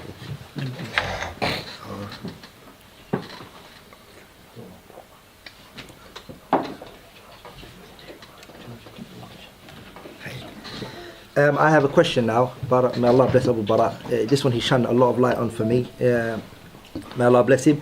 My question here is simple. In our religion, we have actions which are kufr in and within itself. It doesn't need nothing to follow it. It's in and within itself. A person takes the Quran, puts on the floor, steps on it, it's kafir. Even if he says, I love the Quran, I was only joking, I didn't mean it, kafir. Sahih? We all agree? Yes. Kufr akbar. It's impossible that you could love the Quran and stand on it. Good. Some actions are not kufr akbar in and within itself. An action of the heart has to follow it. Like drinking alcohol. Correct? Are you all with me? I ask you, I say to you, brother, you're drinking alcohol, you know that you've been drinking it for the past 30 years. 30 years. Do you see it's halal? He said, no, wallahi, akhi, I don't. I'm addicted to it. Make dua for me. He's a sinner, even if he tries drinking alcohol in his hand. 35 years, 40 years he's been drinking it. Until he says, this alcohol is permissible for me. Sahih? Is the action in within itself kufr? What did we need it to follow? The action of the heart. Ruling by other than what Allah sent down, is it kufr in and within itself, or does it need the action of the heart to follow it? Akhi, I don't want you to go out of the topic. We will bring all the aqwal of the ulama. Just answer this point, and we'll move step by step when we reach the goal, inshallah. Okay, so the question is ruling by other than what Allah revealed, kufr in and of itself. I will say there are different types of ruling by other than what Allah revealed. All of it. Because I said to you, drinking alcohol in all of the forms that you drink it. You cannot say, you cannot answer this question in relation to this one hukum, because some types of ruling by other than what Allah revealed is kufr in and of itself. Like istihlal, tabdeel shara' Allah, And sometimes, like the oppression and the dhulm, when the Prophet ﷺ, this is where we know from the qarina of these hadith, that these types of ruling by Allah will reveal is kufr dun kufr. Not because of our ration, not because by default it becomes kufr dun kufr. With the original rules, when kufr is mentioned, especially when kufr with the alif and the lam has been mentioned, is kufr akbar until there is a qarina in the evidence to lessen it to kufr dun kufr. So when the ayat were revealed about the kufr ruling of the Jews, it was kufr akbar without doubt. It was revealed about kuffar, not Muslim sinners. It was revealed about kuffar. And they were kuffar akbar. Let me finish inshallah. And there's no doubt, that there's no disagreement, that istihlal of anything no man necessity in Islam is kufr akbar in and of itself. If they legalize and legislate it, it is kufr akbar in and of itself. But there are other types of ruling by Allah revealed by text we know is kufr dun kufr. Okay, it's because of the text we know, not because of any other rational reason. The text we know because the Prophet ﷺ said that if the ruler lashes your back and takes your wealth, then you obey him as long as he establishes the salah. So we know that the Khalifa is still obliged and is still Muslim as long as he, even if he oppressed you, even if this is not obviously ruling by what Allah revealed, because Allah did not legislate the dhulm. So the one who committed the dhulm without to make it halal, and he oppressed the people, or he neglected some of the Sharia rules, or he became lazy in some of them, or he left off a particular action because of his own laziness or neglect or his biyah or something else. These things we have evidence from them, from the Quran and the Sunnah to say it's kufr duna kufr. Like the other hadith when the Prophet said that if the Imam was to delay the salah, then what do? Okay, that's not ruling by what Allah revealed. But what do? He said pray on time and then pray nafilah with the Imam. So he's still Muslim. He's not kufr akbar. But the one who replaces the Sharia of Allah, or he makes tahakum to the taghut, or he makes istihlal of something, this form of ruling by Allah revealed is kufr in and of itself. Okay, again, so you're saying ruling by other than what Allah set down, ruling by other than what Allah set down. Let's put it this way. Replacing the Sharia of Allah or making istihlal is kufr of itself. Okay, istihlal is an action of the heart. So I understand now. I believe the iman is saying it's an action, not just in the heart, even by the tongue, even by the limbs. It is kufr akbar. So istihlal can occur from the limbs by itself. No. Like if somebody wrote down the alcohol is halal, it's kufr akbar, even if he never pronounced it with his tongue. So the dabit for your istihlal, the way you look at istihlal, is that it can be from the actions by itself without the person seeing it halal in his heart. He's a kafir, kufr akbar. We judge by the apparent. There's nothing in the Sharia for us to look into the heart of anybody. We are obliged to judge by the apparent. Okay, why don't you do the same for the person who's drinking alcohol for 45 years? Why do you say your action is that you're making it halal for yourself? Because he never made it halal. But he's doing it for 45 years, how can he not see it halal? That's not called istihlal. So that's my point. That's my halal to drink alcohol. But is it istihlal or not? No, it's not istihlal. If somebody write down the dabit for istihlal, Sheikh Muhammad Nasr al-Marwazi in his kitab Ta'dhib al-Qadr, Sheikh al-Islam ibn Taymiyyah, Ibn Manda, Abu Ya'la and Ibn Rajab al-Hanbali, all of them brought the dabit for istihlal, that the person has to clearly say it. It is halal, not his actions. Give me evidence from the Quran and Sunnah on this, brother. Because it's not about the scholars, remember? We must go back to the ulama. Ijma'. No, go back to the Quran and Sunnah. I brought you ijma'. You agree? You cannot quote a fatwa without to know the evidence? I said ijma'. Ijma'. You know, from the Ijma' is the evidence in and of itself. Ijma' of the Sahaba. The ijma' of the ummah. Yeah, ijma' of the ummah from all times and all eras, including the Sahaba. Is it possible to be the Sahaba agreed one thing and somebody else agreed something else? I brought the ijma'. Break the ijma' by bringing somebody who opposes the ijma'. Don't say that I won't just take the ijma'. Because the ijma', if you break it with just one call of one alim, it's broken. No. I'm saying that the ulama agreed that the dabit for istihlal is that the person says it. Not one alim for Imam Sunnah said that the istihlal is by your action by itself. No. Istihlal is amalun qalbiyyu la yakunu bi'amal al-jawarih. Nah, but we don't look to the heart. We don't judge anybody by the heart. When somebody testifies, so why do you do the same? Limbs as well. Okay, so why do you say to the same person? You're telling me that if somebody writes with their hand in the book and it says alcohol is halal, you say this is not istihlal. Oh yeah, he did it. He said it's halal. That's what I'm saying. No, but if he says go use. So he says, with my royal decree, alcohol is halal. Is that istihlal? Yeah, it's kufr akbar.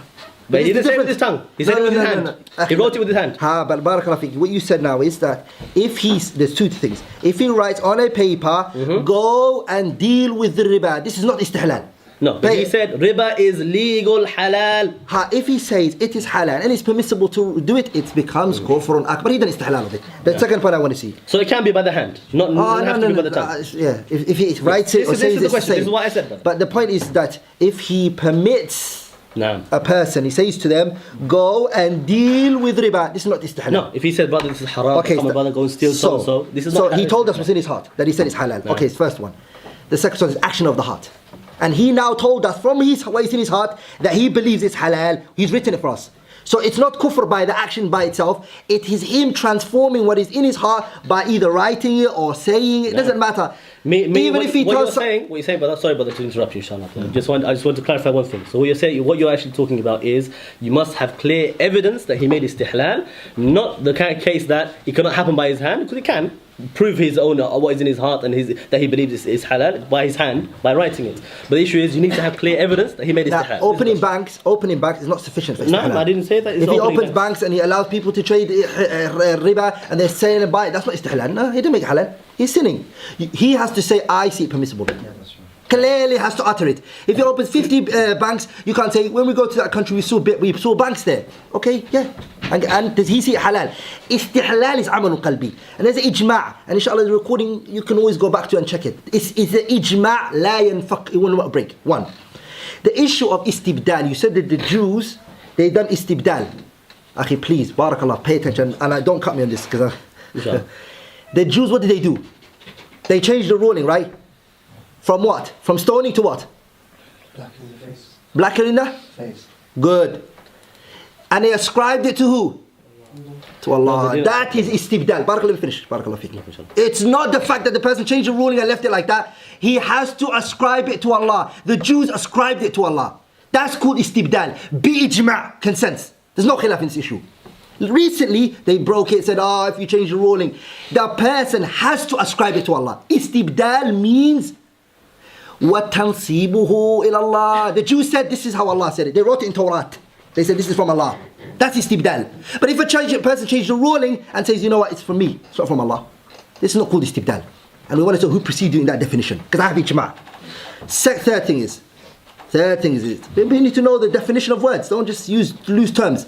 The fourth thing is, حُكُم بِغَيْرِ مَا أَنزَلَ اللَّهِ. It's a sin in and within itself. It only becomes kufr akbar when the action of the heart follows it. Like istihlal, like i'tiqad, like tafdeel. He says that the ruling of Allah is better. This is better. My rule is better than the book of Allah. He's amalul qalbi. He said it's halal for me, amalul qalbi. But ruling by other than what Allah has sent down is not in and within itself kufr akbar unless the person was in his heart, he tells us. What do you mean by, why are you ruling by other than Allah has sent down? What's your reason? He says, I'm a sinner, man. I know this is wrong. You know, I'm getting a bit of money. Dunya, what can I do? He's a asi. And I'm going to ask the brother one question. Abu Bara, one question. Allah said in the Quran, وَمَنْ لَمْ يَحْكُمْ بِمَا أَنزَلَ اللَّهُ فَأُولَٰئِكَ هُمُ الْكَافِرُونَ. The word man, what does it show? Generalization. Umum. Anyone who rules by other than what Allah sent down is a kafir. Generally, whether it's little or whether it's a lot. Isn't that right? If a father is a ruler and his son one time,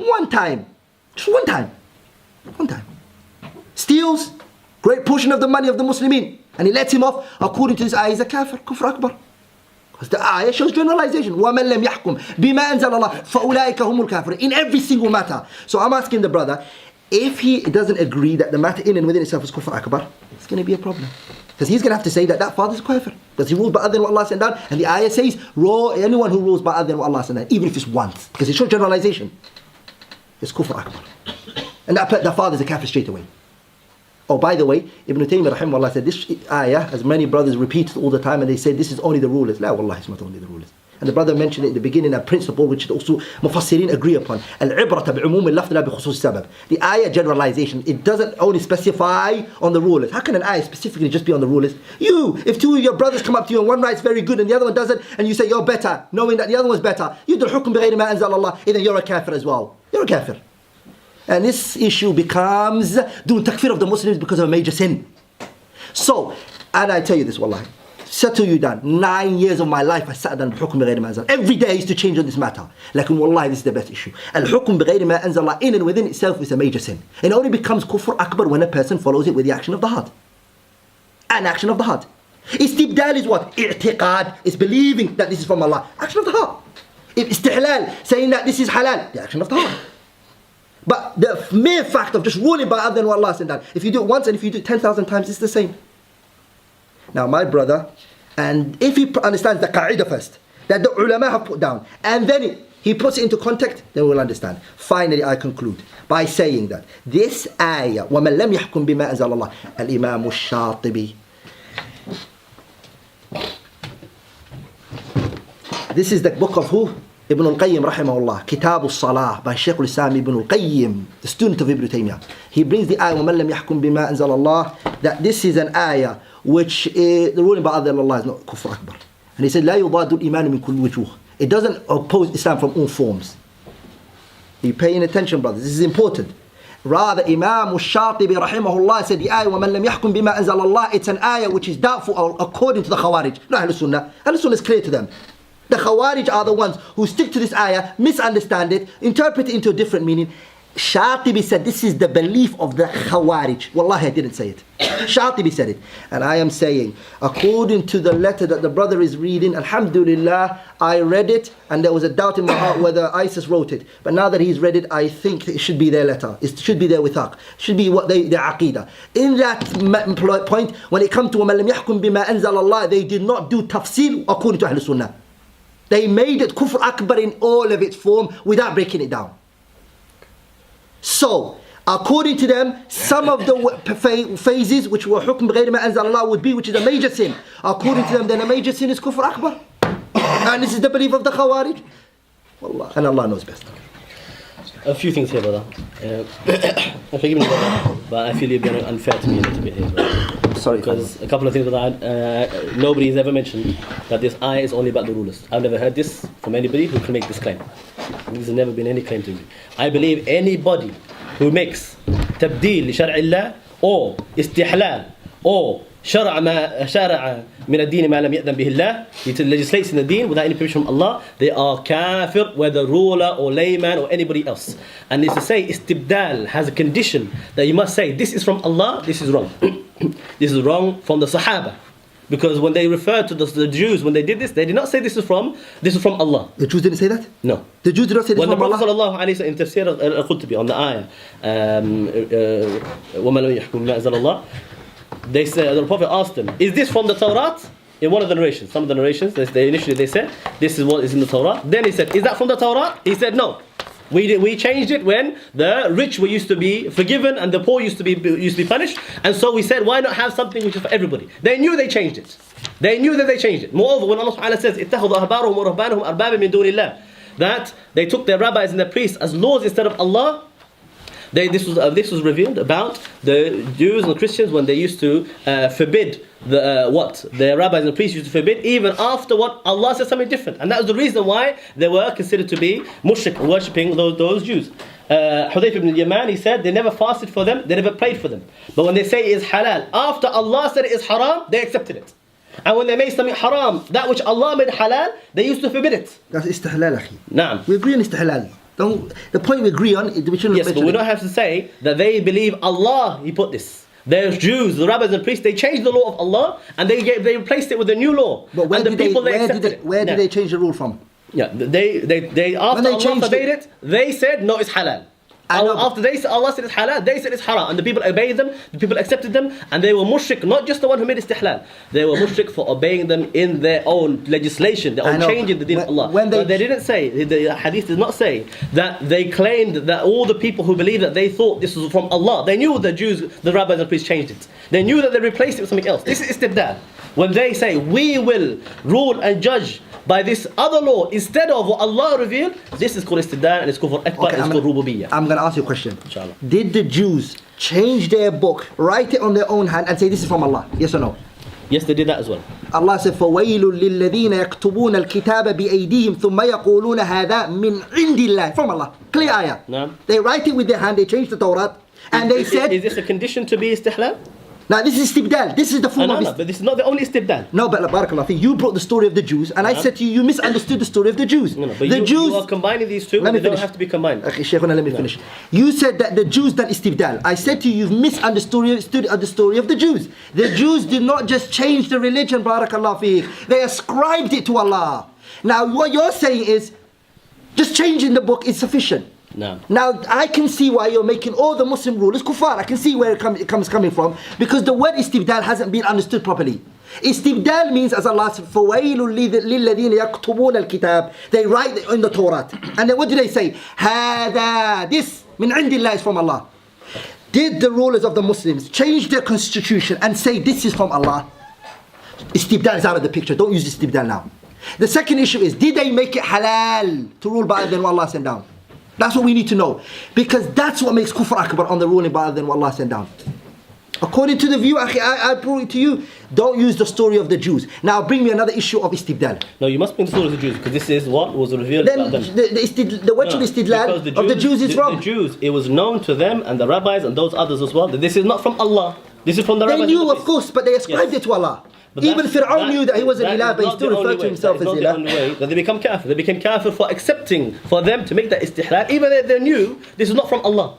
And even in one narration, what we said, the Prophet asked him, is this from the Torah? He said, no, we made it. So they didn't say, oh, Allah revealed this to us.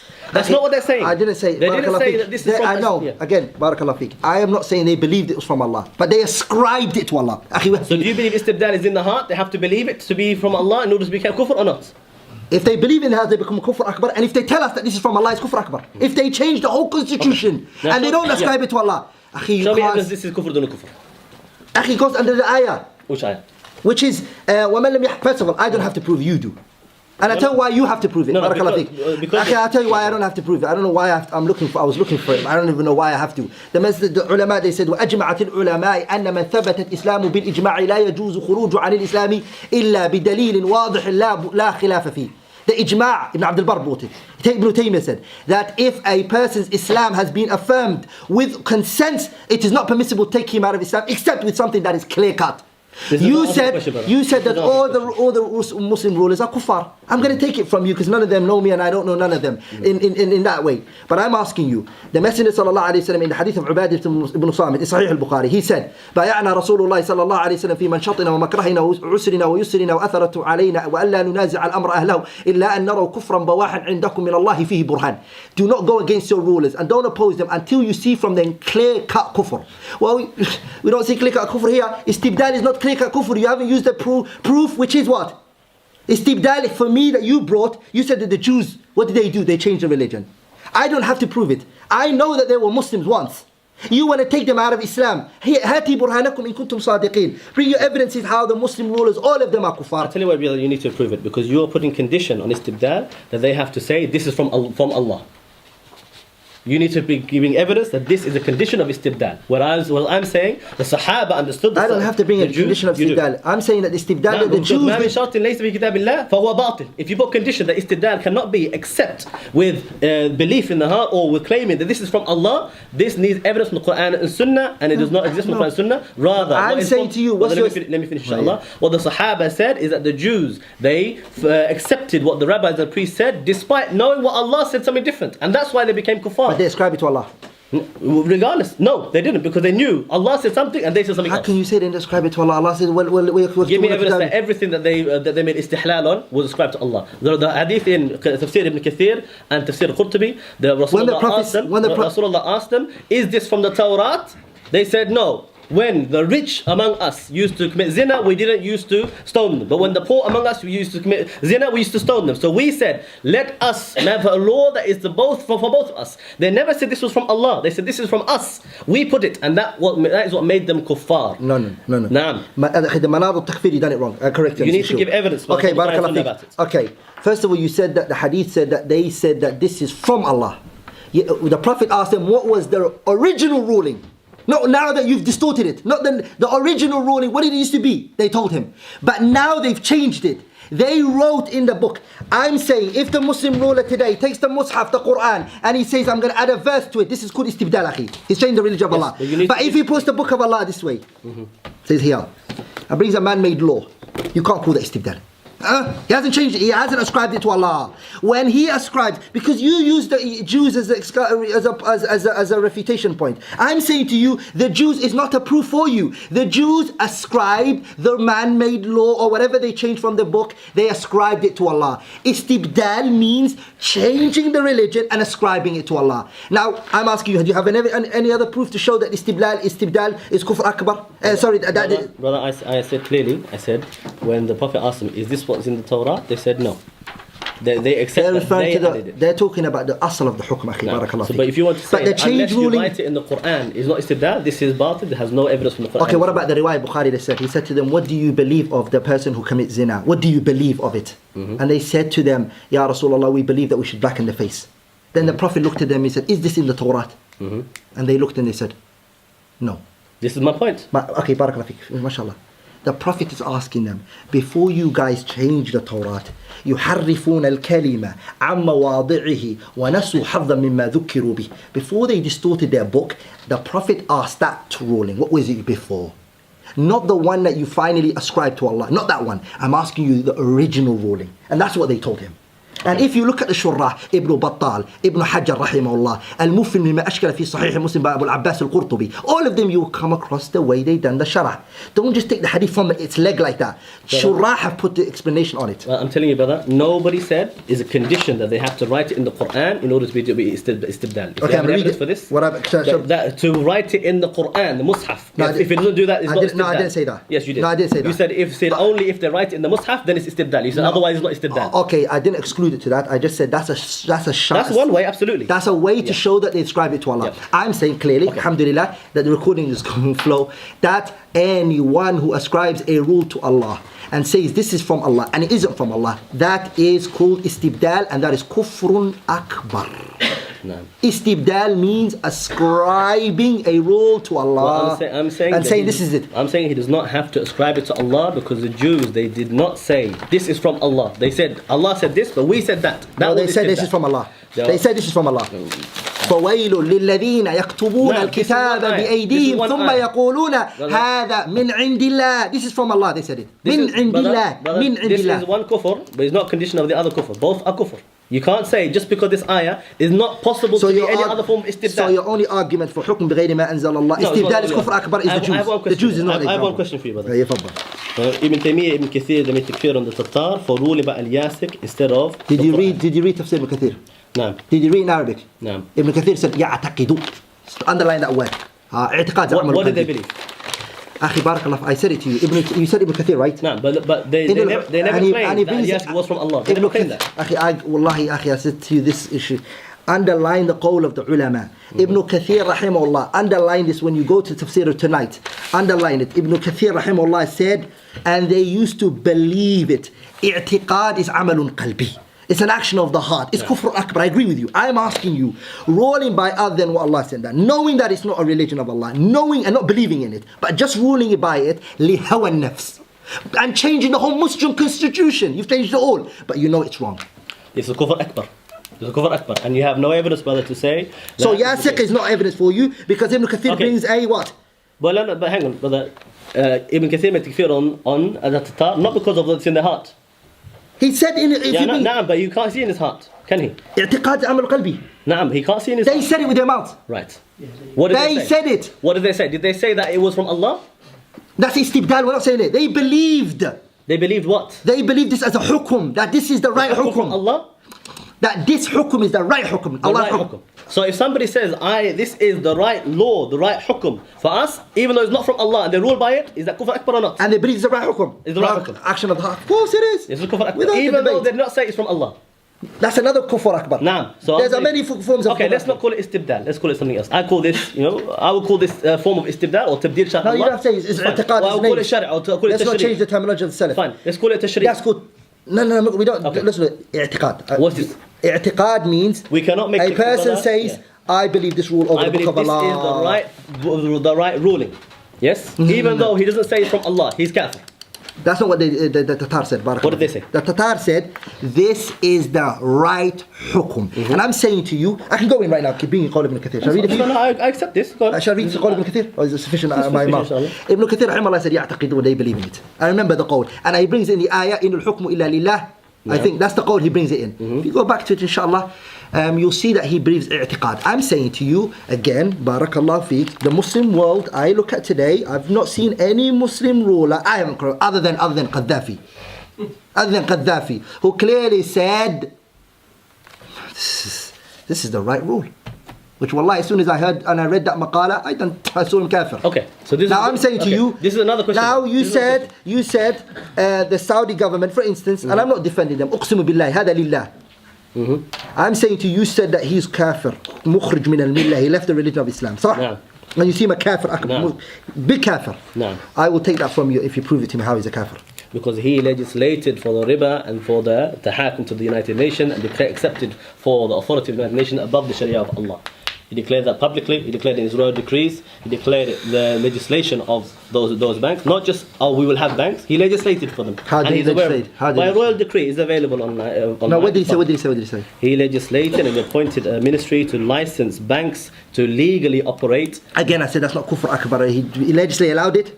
This is kufr. He permitted it. This is kufr akbar. He allowed the people to do it. Okay, again, if I allow my wife today to go outside, okay, I'm not saying these people are righteous. I'm not saying these rulers are righteous. I'm not saying that to you. I understand that. But I am not saying to you they've reached a level where you can say they left the fold of Islam. The one who makes finally, I'm going to conclude. I'm going to finally conclude by saying Najashi. What about his rule? Najashi, I don't believe there's any evidence that he ruled by man-made laws knowingly.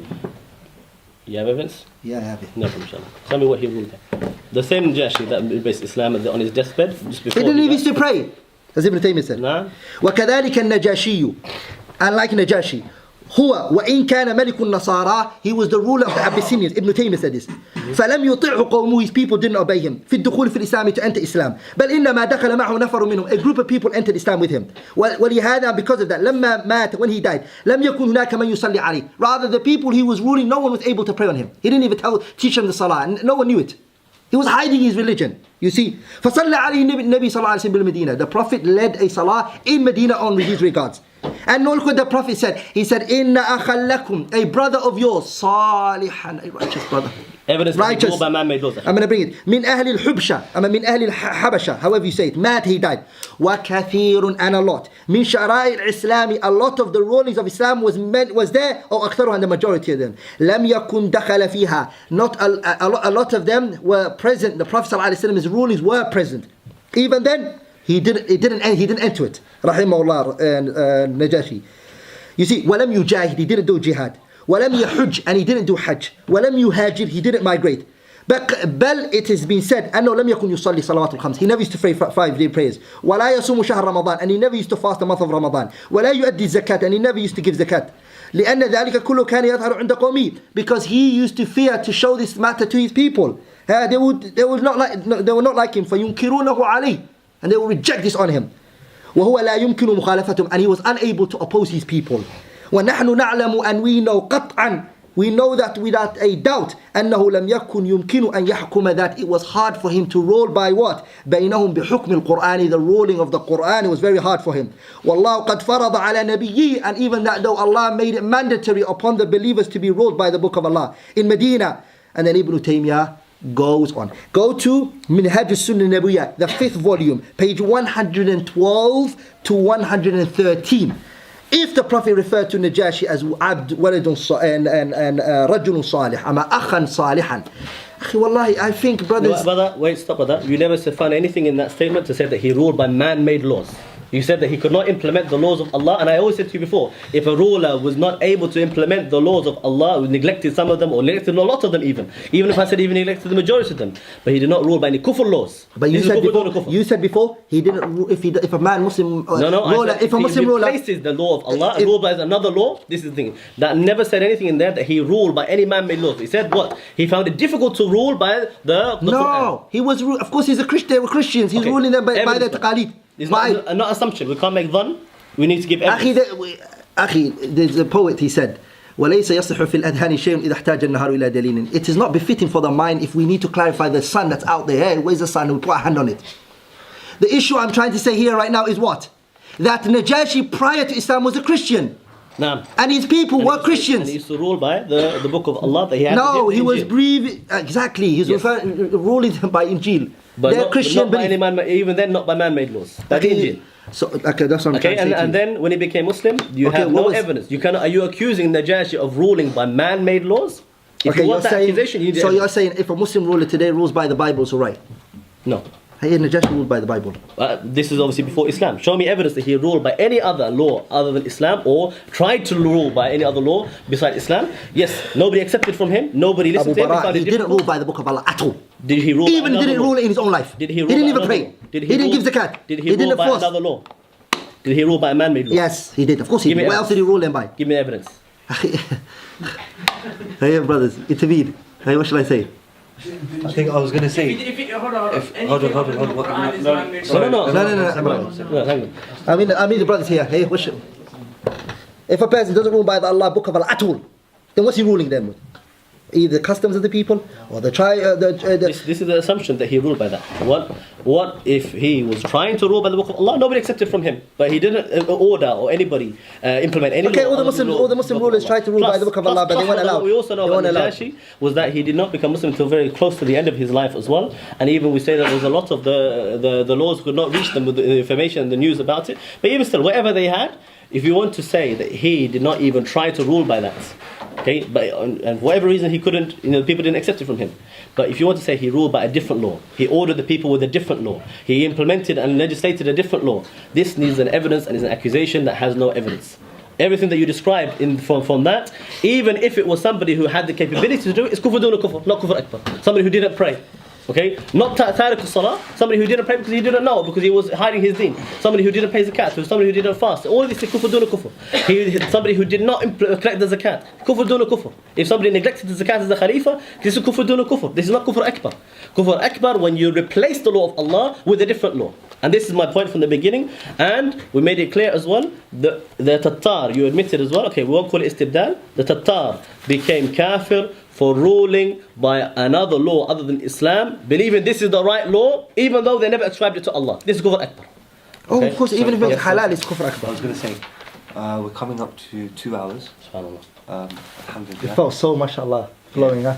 I don't know, I want to get the ijma of the brothers, inshallah. Shall we continue as it is? I think or we should stop, inshallah. Do you want to stop and let questions? Yeah, I think people should just ask questions, inshallah. Yeah? Was there something that you wanted to... No, mashallah, he afad ajad. Okay, inshallah. Inshallah. Is everyone happy with that? Yeah? Everybody? Yeah? Inshallah. Inshallah, barakallah fik. Hey, anyone have any questions? Before we start, inshallah, we give I think we prefer to give a time limit on each question. Yeah, I think it should be one question at a time. It shouldn't be a loaded question. And I think... And it'll be a question, not like not a speech. statement in a speech. Not a speech, it should be direct. Can we give one to each, yeah? Yeah, I think one thing each. we'll give a question to each speaker. Yeah, one each. 5 minutes, we say. 4 minutes. I think three minutes. 3 minutes. 3 minutes. I think 3 minutes is sufficient, inshallah. Okay. Bismillah. Assalamu alaikum, brothers and sisters online. Brothers, does anyone want to go out, get a drink or a quick cup of tea or anything? Or should we just get into it? Nah, let's just get into it. Get Time into is it, really- inshallah. Inshallah, okay, tafaddal. What's that? Do you want to take the question? Inshallah, we're going to have question and answers now. But first, we'll give priority to these brothers here who have come. So, inshallah, brothers, whoever has any questions, just put your hand up, inshallah. First, sure. Yeah, I have a question. To who? Can you just state who it's for? Ustad overall. Assalamu alaikum. I just had a question regarding the last point that Ustad Abdul Rahman made. Isn't the Injil, as Allah Jalla wa'ala mentioned later, as they changed it to they changed it with their hand, doesn't that make it man-made? So the Bible that we're trying to refute now, hasn't that been distorted by man? No, but it doesn't necessarily mean that the Najashi ruled by that Injil. Rather, the Prophet ﷺ indicated that he is ruling by justice. And there can never be justice except for what Allah revealed. Allah Ta'ala says, إِذَا حَكَمْتُم بَيْنَ النَّاسِ فَاحْكُمُوا بِالْعَدْلِ. Al-'adl huwa ash-shar'. The justice is the law of Allah subhanahu wa ta'ala. So he indicated that Najashi was ruling by the original law of the Injil. And even if we say, no, this is fine. Obviously, when he was kafir, this is the case. But we don't accuse any of the Sahaba or Muslims from the time of the Prophet ﷺ of anything as a crime, whether kufr akbar or kufr asghar, without having evidence about it. So we cannot say he ruled by another law and accuse them with that just because we said that he had difficulty and he was not able to implement the laws of Allah. And we always said that if a ruler did not implement, and I believe if a Khalifa took authority and he was not able to implement a single law of the Sharia, I don't believe he's kafir, as long as he did not rule by a single kufr law. If you rule by a kufr law, replacing instead of the law of Allah, ruled by either one kufr law, then he becomes kafir. This is what I believe. Okay. Which needs to be for this brother. No, next. no, The one for Ustad Abdul If, there's Rahman. if somebody has a question for the start. Tafadhal this brother here, inshallah.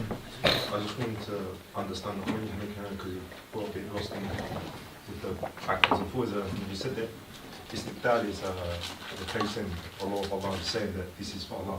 It was clear and understanding that you're saying that it's a condition for something to be istibdal to say that this is from Allah. Yes, it is.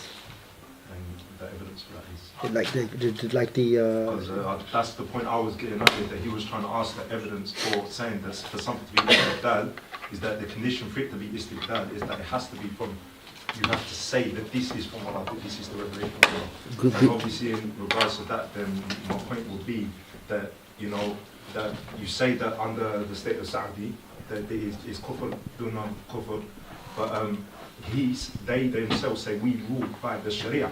So if they've replaced the law from the Sharia and implemented the law and then claim to rule by the Sharia, is that not then claiming that this is from Allah? Very good question, mashallah. The second is very good, mashallah. As for the first question is that it is a condition because the only evidence that's ever brought in the issue of istibdal is the Jews. Nowhere else. You can never find it. ما قامت الشمس والأرض. إلى قيام الساعة you're not going to find istibdal except from the Jews. And the only thing that the Jews were made kufr of was the fact that they ascribed it to the religion. So if you bring me istibdal, you can never find any other form of istibdal except from the Jews. And as I said, they ascribed it to the religion of Allah. So don't just take part of the Jews, what they did, but as a whole, then you can put the same ruling on a person. Good. That's why the condition is connected to it. Because that was why the Jews were made kuffar. Not because they changed the religion, but they ascribed it to Allah whilst changing it. And you want to come and say this ruler is a kafir, just like the Jews are kuffar. Okay, but there's a difference between them and the Jew, you know that, right? What's the difference? The Jews ascribe it to Allah, but this person isn't ascribing it to Allah. So how can you say they take the same hukum, the same ruling? It doesn't work like that. Good. The second point that comes to a point is that if a country rules and say we're ruling by the book of Allah, and then they change it, this is just, the worst it can be is that they're lying. If we find them open banks, letting people drink khamr, they're liars, they're not ruling by the book of Allah. But they never said that the khamr and the riba and everything is the rule of Allah. They never said that. One has to pay attention. They're not ascribing it to Allah, but they may be deceiving and lying to the people. That's the worst it could be. And Allah knows best. But istihlal is also kufr akbar. Yeah, good question. Istihlal, as I said to you brothers, the dhabit. With the ijma'. As I said, Muhammad Nasr al-Marwazi in Kitab Ta'zim al-Qadr, the ijma' is that istihlal is not the action, akhi, barakallahu fik. A person has to say to you, I feel like it's halal. I believe it's halal. Because if it's halal by itself, by action it would be, then the person who's drinking alcohol for 45 years, akhi, it's impossible that we don't believe he feels like it's halal. But we still can't say it's kafir akbar. Because how can you drink alcohol for 45 years, akhi, and die with alcohol in your hand and say, I believe it's haram. And drink it in public, in front of the people, every day, like it's halal. Still, we need him to say it's halal. We need him to speak it out and say it's halal. That's the same as ruling by other than Allah. Even if it looks to us and say, whoa, it's impossible, we'll say still. Until he says, I feel like it is halal. And Allah knows best. Sorry to trouble you, brothers. If you have a question, please come up to the mic because people can't hear online the question. Can the brothers repeat the question? Repeat the We question. can repeat the question. Okay, no problem. Question for Brother Abdul Rahman. For who? For Ustad Abdul We need to Rahman. wait Let until someone do Okay, a question is for there a question for Brother Abdul Abdul Rahman. Yeah, no, don't say where you are. I'll repeat it. Here, repeat the question, hey? Okay. Assalamu Thanks, sir. alaikum. So the question that I had was, you see, Ustad obviously he mentioned a string of scholars, and then when he came to the issue of Najashi, he quoted Ibn Shaykh al-Islam Ibn Taymiyyah, right? Now, you have an ocean of scholars that are upon a certain view, and they're saying that Najashi ruled other than what Allah subhanahu wa ta'ala revealed, and he was still not a kafir. So my question to you is, like, who preceded you in saying the opposite? What basis do you have to say, no, we're going to go against, not even the ijma, the jamhur of the scholars, the majority of them, and say, you know what, no, Najashi, we can't say it. So this seems to be a bit of a, not that I'm saying you, but this is a trait that we attribute to the Khawarij, you know, that whenever the scholars say something, they're quick to move away from them. And it was interesting because you kept mentioning to Ustad, you know. Imran, make it a question. Make it a question. So the question is, obviously, he mentions statements of scholars, Ibn Taymiyyah and others, and he said that they said Najashi was ruling by other than what Allah revealed. So how can we oppose all of those scholars and so on? And he's mentioned this is a trait of the Khawarij when they leave the sayings of the ulama and so on. Okay, first of all, if you listen carefully to the quote, he never said he ruled by other than what Allah revealed.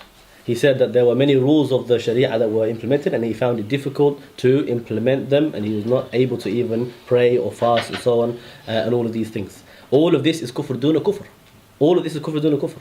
To say, if I don't, I'm not going to implement this, I'm not going to collect the zakat, I'm not going to enforce the salah, I'm not doing that. This is kufr duna kufr. But when you rule by another law, this is when we say it is kufr akbar. We rule by a man-made law. And there's nobody who said that, and we cannot presume that. We don't make interpretation or tafsir on the statement of the ulama. The principle in the Sharia, التعبير عن مسائل العقيدة والفقه بألفاظ النصوص أولى من التعبير بألفاظ النفوس. He said the explanation of the matters of Aqidah and Fiqh is always by the text, or the wording of the text is better than explanation using the wording of the people. So we always go back to the divine evidence from the Quran and Sunnah, from what those ulama said. And those ulama, they never said he ruled by man-made laws. And nor is there any evidence from the Quran and Sunnah that he did so. And when we talk about ijma' al-ulama, we cannot have something from ijma' al-ulama today in the 21st century that was not ijma' in the time of the Sahaba. Because there's no way for there to be something a part of the deen today that was not part of the deen in the time of the Sahaba. So this is why there must always be a route back to the Salaf, understanding of the Salaf. And everybody claims ijma'. Today you cannot start to make this claim of an ijma' except in a matter which was agreed by the ulama even before, in the time of the Salaf. If the Salaf agreed on something, you cannot agree on something else opposite to that. And nor can we claim ijma' of the ulama on the basis that those ulama that disagree, you say no, they're not ulama. This is not right, this is not correct. Nor can you say just because I don't know him, there's no way for him to have ilm, so therefore he cannot refute my ijma'. This is wrong as well.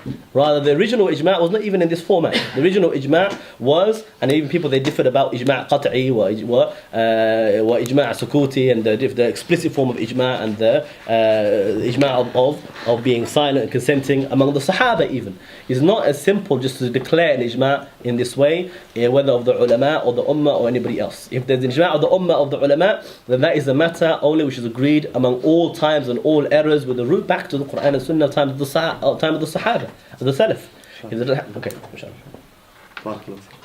Yes, brother. Sheikh, so I ask a question. I wish I was a sheikh. Stand. Okay, sure, start. Well, bless you. I would like a bit of clarity in regards to, obviously, the question the brother posed, also in regards to the Qatar at that time. If I'm not mistaken, is it agreed that by consensus of the ulama at the time and the majority of the ummah, that the Tartars were kuffar? And actually, was it the Tartars, when they came with the book, did they ascribe it back to Allah? Was that the case? Did they ascribe the book Al-Yasir back to Allah? Because obviously you took one from Allah. So obviously that's my question is that for them to become kuffar, did they say like their book is from Allah? Obviously before the dispute between you and the brother was the fact that they didn't replace it, but they also ascribed it back to Allah. So was Al-Yasir ascribed back to Allah by the Tartars for them to become kuffar? Very good question, mashallah. Yeah, the question is that the zubda, the conclusion of the question is that were the Tatar, the book in which they took from the leader Yasir, was it based on them ascribing this to Allah? Is that why they became kuffar? That's the conclusion, sah? As I said, brothers, you don't become a kafir for ruling other than what Allah sent down just by believing it's from Allah. No, I didn't say that. Did I say that? No, I said any action of the heart that follows other than ruling what Allah sent down is kufr akbar. Like istihlal, like tafdeel, saying that this book I have and the book of Allah is better.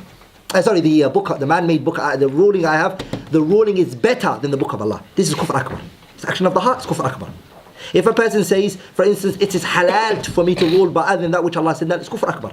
2. 3. If the person said, it is the same, kufr akbar. You with me? The issue is, or if he ascribes it to Allah, it's kufr akbar. But if a person takes a constitution, rules by this, doesn't ascribe it to Allah, doesn't say it's halal for me, doesn't say that it's better than the ruling of Allah, doesn't make it equal to the ruling of Allah, knows that he is sinning and wrong for him to do it, this is my major sin. It's a major sin. Even if he changes the whole constitution of the country, all of it, and he rules by a man-made law. This person is a sinner until he says that this religion is permissible for me to rule, or he says what?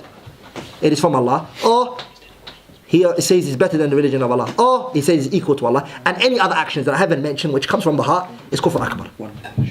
The point here right now is, Yasiq and them all, the Tatar, they came kuffar because they believed it was better than the book of Allah. وَيَعْتَقِدُونَ. They saw the virtue over it. I'tiqad is an action of the heart, is kufr akbar. Make sense? Sorry, brothers, quickly. Are there any questions specifically related to the original topic that, like, regarding ISIS and the khilafah, etc.? Inshallah.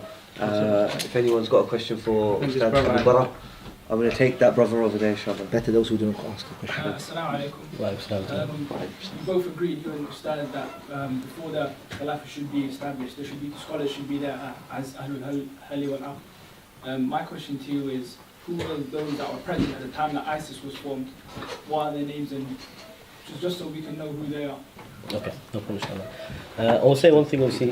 Yeah, so the question is, we agreed that the ulama should be present before a bay'ah. And so who were those who were present during the bay'ah to Abu Bakr al-Baghdadi, names and so on, so we know. First of all, I agree, the ulama should be there, but as I said, it's not a condition. So as long as the people of shawka, people of authority and power, they gave that bay'ah, and it was accepted by the people in Dar al-Islam, meaning the people obeyed them and responded to them, then this is a valid bay'ah to a khalifa. Now, the names of the people, I don't know, except for perhaps Sheikh Abu Bakr al-Baghdadi himself, or Sheikh Abu Muhammad al-Adnani, and there was a few other people that we mentioned the names. I did not memorize them. And nor did I necessarily the majority, but I mean almost everybody in Dar al-Islam. I've not heard of anybody within Dar al-Islam contesting and claiming that there's somebody else in authority instead of Dawla, or even hardly anybody really rebelling inside there. Anybody who rejects it is more outside. And this is from investigation, from what I've spoken to people who are there. Of course, maybe one or two people not happy, but that is not the question. There were many people who were not happy even in Yathrib when Rasulullah took authority. From the Jews and from the Munafiqeen, they were not happy, even though they proclaimed Islam. They did not invalidate their own authority. Question for Ustad? No, brother asked. No, this brother here. I never asked? No, he hasn't asked.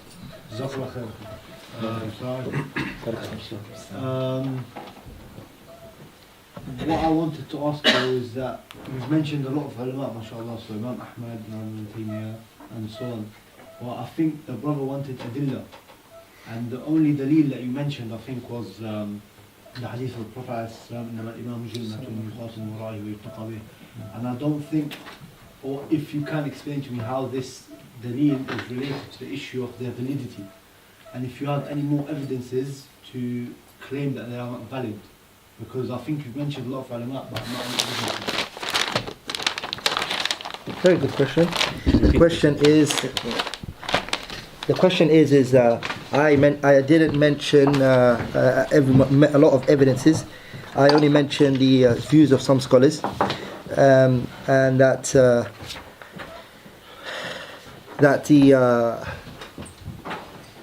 what was the question? You mentioned the hadith of Imam Junnah. So he said, how is that related to the validity of the Khalifa? And if you have any other evidences to say that this is valid from the Quran? Any evidences to claim that they are not valid? And how is the only evidence that was used, which is Imam Junnah, how is that related to? Okay, first of all, we have to agree. What are the evidences? Okay. The Kitab, the Sunnah, and the Ijma' is the evidence. Nah, don't you believe Ijma' after that? After Ijma' Sahaba? But after Ijma' Sahaba doesn't exist. Go on, you're the teacher. I know, but I'm saying, because we need to agree. Because if you don't agree, then I want to bring it. This matter is not agreed among the ulama. I'm saying, but you don't believe it. I don't agree in Ijma'. After the Sahabas, you don't believe it. I just wanted to know. Okay, The issue is that one evidence is sufficient. We don't need to narrate 50,000 hadiths in one, because we'd basically be ulama. But this hadith itself is very strong, very, very strong. One of the conditions of a khalifa is that quwwah is there. And he has to protect me. I can't give you my hand unless you can protect me. If you can't protect me, then I have no reason. This is how it works. It's like I want to buy a product. Khilafah is like a trading from two different sides. That's what the word bay'ah comes from. It comes from the way bay'ah. Buying, and there's a person who's buying, there's a person selling. I can't just say to you, buy this from me, but I won't give you what I'm going to buy from you. You bought I'm giving you my ownership and my neck and everything, and I will stand beside you, but you need to protect me and my family. I can't give you khilafah unless you can protect me. The aql and the naql, and the aql both show that. And also, the evidences that show that the khilafah should be done by way of... Allah said in the Quran, وَإِذِ ابْتَلَى إِبْرَاهِيمَ رَبُّهُ بِكَلِمَاتٍ فَأَتَمَّهُنَّ قَالَ إِنِّي جَاعِلُكَ لِلنَّاسِ إِمَامًا قَالَ وَمِنْ ذُرِّيَّتِي قَالَ لَا يَنَالُ أَحْدِ الظَّالِمِينَ. Abu Bakr al-Baghdadi, we don't know who he is. Aslan, we don't know who he is. We found out when all of us, or roughly all of us, just close to the time, or probably days before, or months before, but we found Abu Bakr al-Baghdadi when ISIS came out. And one of the conditions of our wali is that he is known, he's adil, just. You and I all cannot vouch for his adala. It's a condition for a person to be khalifa. And Allah subhanahu wa ta'ala said that in the Quran, subhanahu wa ta'ala, وَإِذِ ابْتَلَى إِبْرَاهِيمَ رَبُّهُ بِكَلِمَاتٍ فَأَتَمَّهُنَّ قَالَ إِنِّي جَعِلُكَ لِلنَّاسِ إِمَامًا. I'm going to make you an imam of the people. قَالَ وَمِنْ ذُرِّيَّتِي قَالَ لَا يَنَالُ أَحْدِ الظَّالِمِينَ. A zalim will not take over the leadership of the people. So you need to prove to me Abu Bakr al-Baghdadi is an adil. Last point I forgot and I remembered now. وَلِلَّهِ الْحَمْدُ وَالْمِنَّةِ. Praises to Allah. Abu Bakr al-Baghdadi, to show you has no strength and nothing. He only came out one day, done khutbah, next day he's hiding now. We don't know where he is. How can you claim you have khilafah? Abu Bakr radiallahu ta'ala and Umar were walking in the markets. Why are you selling this for? Take it out, throw it out. Abu Bakr al-Baghdadi is hiding. Wallahu a'lam. Sorry, please, you didn't answer the question yet. Well, I agree with everything you said so far, but there's still no adillah. For me personally, brother, it's going to have to. It's unfair to that. It's a very important. After the discussion, I'll very explain. important point. There's the next question, inshallah, for Abu Bara. I saw someone at the front. No, it's not someone already asked. Brother, is there anyone on Power Talk? There are loads of people, but I don't think we're going to have time. we're not going to have time. Unless the brothers are happy to give them We've only opportunity. got about 10 more minutes of questions. Abu Bara, yeah? If you could come up to the... So, It's to Abu Bara, but now I'm blank. Bro, I think that's going to be a bit unfair, bro. Just. No, just conditions. I just want conditions. Are you happy to go 1 minute 30 seconds each? No, I don't want it. Abu Bakr, it's Abu Bara's question. You can't ask Abu Bakr. if he spends What did I say? 5 minutes. Abu Bakr, bro. I know you say he's unknown, but he's not me. Is it? Brother, could you come up to the mic, if you don't mind? So the speaker don't have to repeat, so people can hear online word for word the question, inshallah. So, I want to ask, are there conditions of Ahlul Halil wal Aqd, and can it change over time, or is it a principle that never changes? Okay. Very good question. Okay. I believe there are conditions for Al-Halil wal-Aqd, and they are only the shurut of the Quran and Sunnah. And the conditions are different types. You have what is shart mulzim, the binding condition, which if is not present, then the entire rule is absent. And you have as well shart afdaliyya or shart kamal, the condition of the recommended matter, or something which is better, in which is, does not negate the reality. The binding condition is based upon the Quran and Sunnah. Al-Halil wal-Aqd, they must have shawka, the power to defend from all borders, because of what was mentioned in the hadith of Rasulullah about Banu Shayban. He said that is not needed except for the one that would defend from all sides, and must have the ability to govern. I mean, he is the single authority managing the affairs of the people in that state.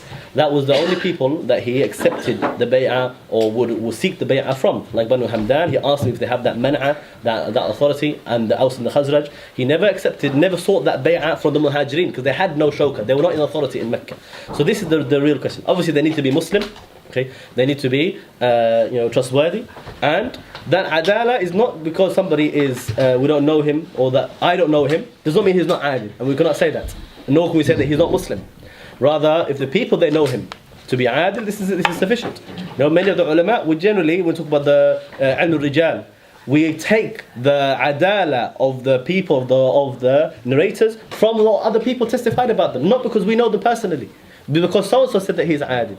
So the same thing with those people in Dawla. If the people there, they testify, and you have no reason to see anything which is not from their own adal. I mean, they're not open sinners, they're not drinking alcohol. And, you know, you see them, they're praying the salah. We know that the one who faces al-qibla, and if he eats our salted meat, and he prays the salah, then this person, he is the Muslim. We consider to be Muslim. And he said the shahada. And we know his aqeedah, he declared it himself. And he declared all of that. So, one other thing as well I did want to say, the issue about, if it's not by Ahl al-Hal wal Aqd, we never went to this. The issue of taghallub. Somebody can take authority by force and it's still valid. And even if somebody was later to be called a sinner, that does not invalidate the khilafah. And many of the khulafa, they were sinners, even before and after they're given the bay'ah. Okay, and we say that there are people who are mutaghallib.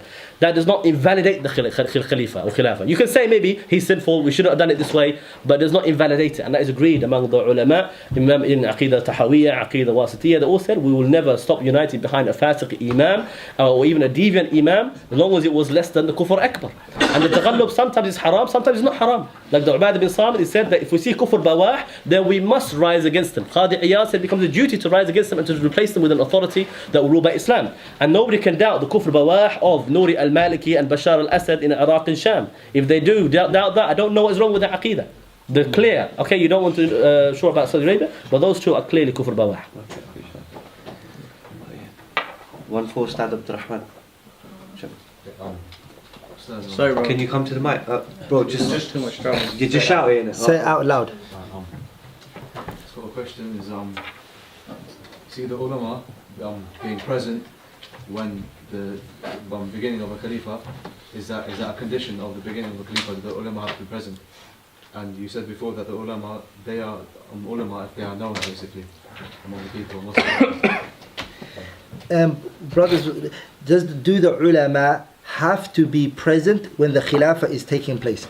Our brother Abu Bara, may Allah elevate his status and grant him Jannah, and all of us here, brothers, we have to remember one thing. There's an issue we're discussing which is prior to the khilafah and whilst the khilafah is on. If an imam forces us right now, if Abu Bakr al-Baghdadi takes over all the Muslim world by force and he drinks khamar, he's a khalifa. We don't disagree. He's taken over with force. He's mutaghallib. Labas. He's tamkeen, his power. Like in brothers, here the question is Abu Bakr al-Baghdadi has nothing over us. Right now we can say he's adala because he hasn't taken over us yet.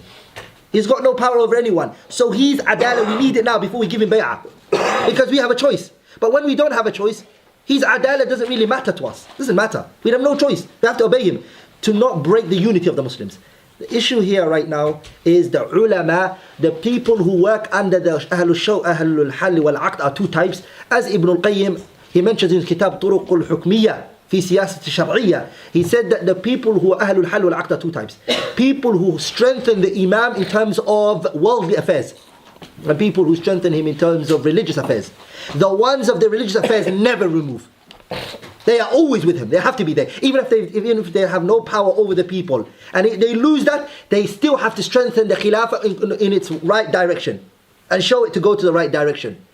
How is it possible that our brother Abu Bara affirms that if it's strength worldly, it's no problem. Those people are taken. But the people of the deen, no problem. They can go. That's what it sums up to. If we say that the ulama have no say in the community, then they go out of the picture. Who is left? The people who have strength. And that's why he kept saying man'a, the people who have physical power, which is worldly affairs. So the people of worldly affairs, they strengthen the khilafah. And that's the truth of ISIS right now. The only people around them are people who have saying and this and that and matters pertaining to it. But there's no alim in terms of the religion. And that's why they are destroying more than they are benefiting the ummah. They're corrupting the image of Islam and in all of its forms. And I ask Allah subhanahu wa ta'ala to give us the honor that we once earned, we had as Muslimin. إِنَّهُ وَلِيُّ ذَلِكَ وَالْقَادِرُ عَلَيْهِ. Allah is able to do so. We have about 4 more minutes, brothers. Question for Abu Bara, inshallah. Who hasn't asked yet already, I'm afraid. Someone who hasn't asked a question? Or maybe we can go to Pal Talk for a couple of last questions. Anybody? If there's nobody else has questions who hasn't asked already. He's already asked one. All of us brothers have asked. Okay. Well, everybody has asked there. We've got probably tens and tens of questions. We've got to be fair pick, with it, bro. pick the first one. For Abu Bara, someone is saying here, will there be no more borders in the Arabian Peninsula before Imam Mahdi comes? Is there any hadith? Will there be no more borders in the Arabian Peninsula before Imam Mahdi comes? is there any hadith? The issue of no borders, and obviously the prophecies of the Prophet ﷺ that somebody would have to travel from this city to that city without any fear, even a woman and so on. This is obviously prophecies, and there's no indication to say that this has to be before in Jazirah al-Arab or before the Mahdi or after the Mahdi. We know that before the Mahdi there will be khilafah, and he is not going to be the first khalifa after a break, but rather he will succeed a khalifa after he discovered in the Hajj. So this is what is apparent from the hadith of the Mahdi. It's not a condition that the return of the khilafah on the manhaj of the prophethood must be the Mahdi. This is not a condition, and there's no strong evidence for that. We have a question online saying to Abdul Rahman, is the Islamic State valid as a wilaya and Abu Bakr al-Baghdadi valid as a wali? From the issue apparent right now, that's a discussion that can be open. I can see a discussion in that one, which is muthmir, which is a wilaya. Does he have wilaya? That might have a say. I'm still researching that matter to see that if he's fulfilled but that's the far it could reach. As for khilafah, I don't even think it should be a discussion, because he hasn't met not one condition of khilafah. Khilafah is far-fetched. That's far. The wilaya should be a discussion that people should open and say, is he a wali in that land? And I have one quote, if I can transmit this quote for you all. It's very important. As I said in the beginning, what's my view towards ISIS? I believe they're Khawarij, right? Wahab ibn Munabbih, rahimahullah, look what he said. He said, مَجْتَمَعَتِ الْأُمَّةِ The Ummah have never agreed upon عَلَى رَجُلٍ أَيْمَانٍ قَطٌ whatsoever min al-Khawarij, from the Khawarij. They never agreed as his leadership. وَلَوْ أَمْكَنَ اللَّهُ الْخَوَارِجِ Even if Allah was to give the Khawarij the upper hand over the Muslims, من رأيهم, their view, فَسَدَتِ الْأَرْض The earth will be corrupted. وإذا لقام أكثر من 10 أو 20 رجل ليس منهم رجل إلا وهو يدعو إلى نفسه بالخلافة. And a lot of men will stand up and everyone say, I'm a Khalifa, I'm a Khalifa, I'm a Khalifa, and I am a Khilafah.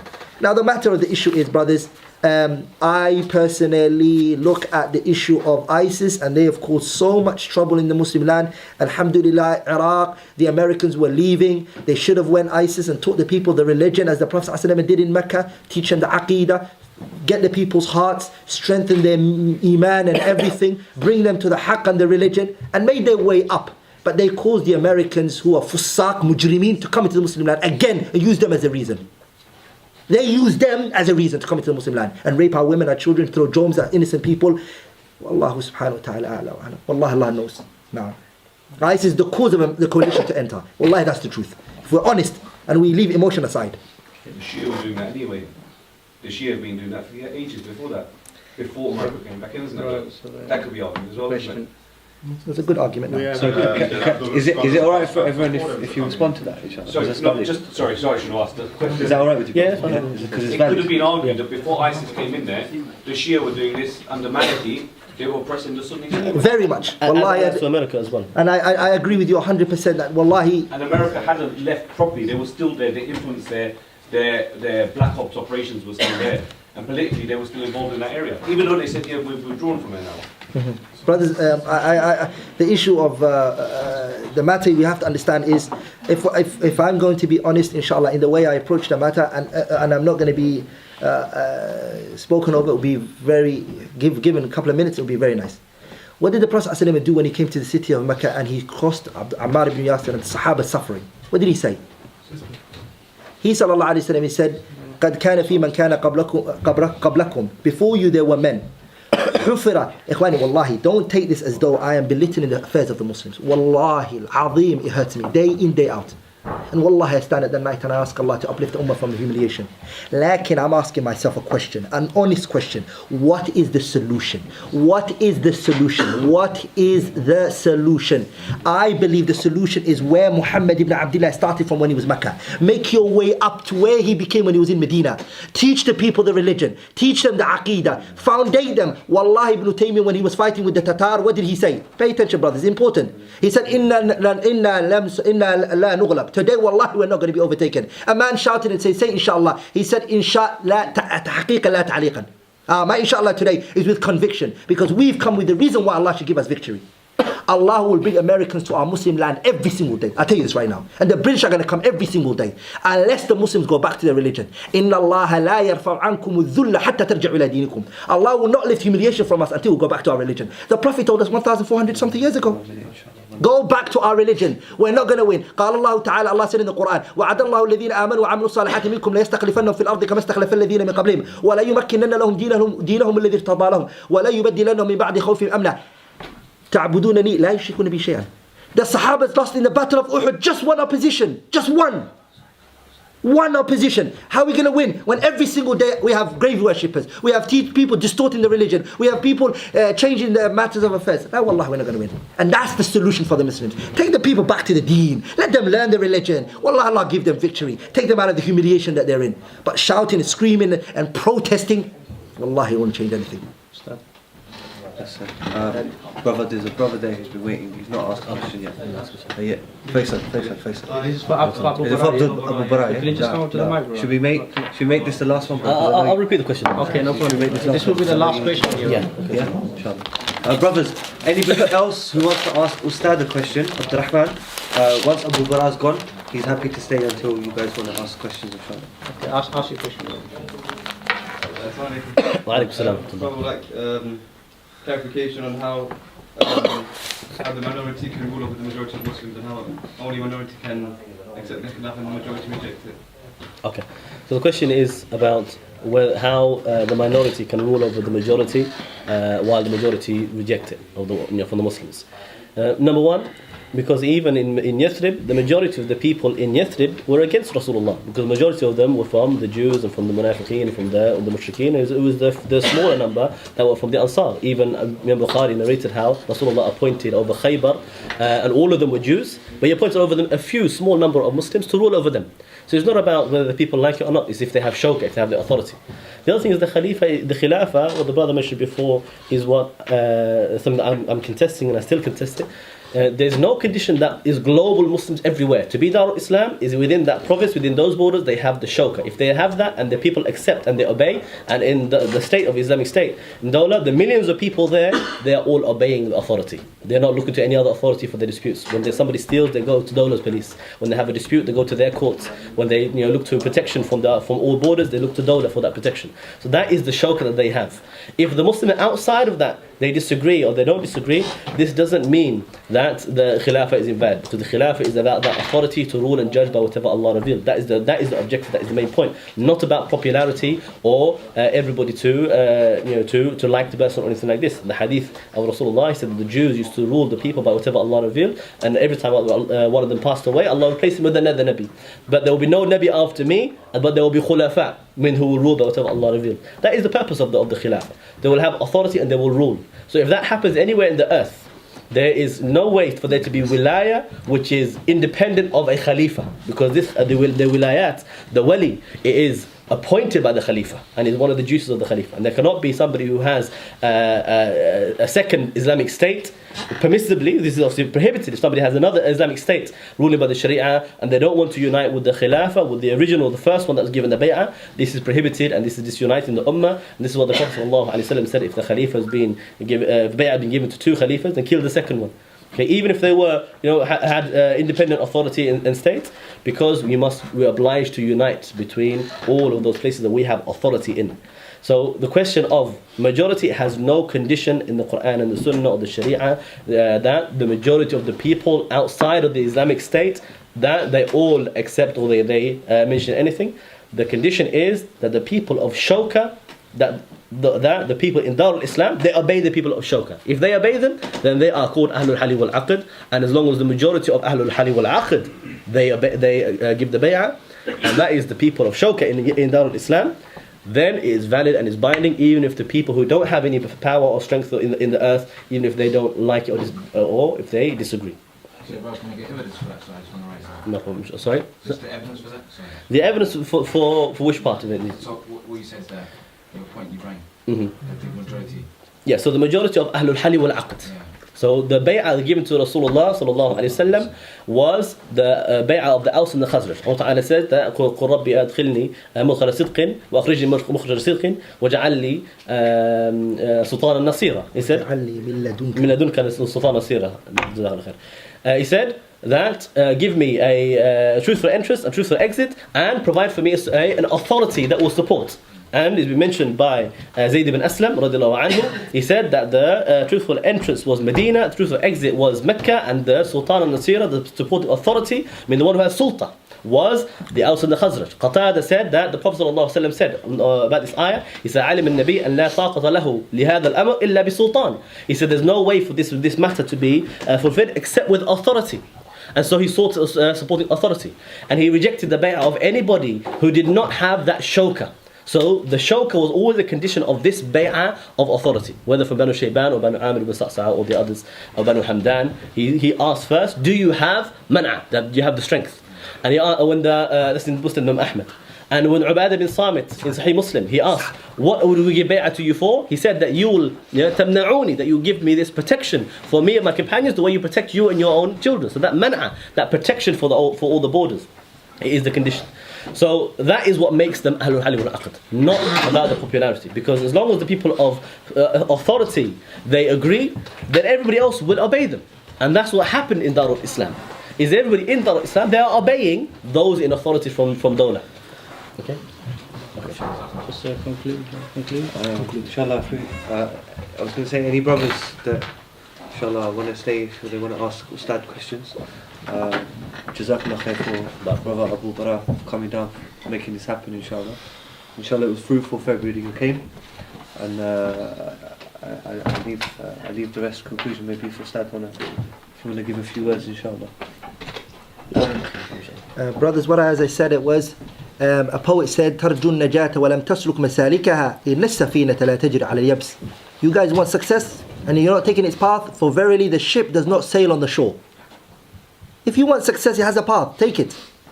And our path to success, brothers, is as the messenger was. Not emotions, not burning flags, not screaming on the streets. Who from the Salaf of this ummah, the Sahabas, min al-tabi'in, ila yawmina hada, who have we found that done protesting, screaming, shouting? No one.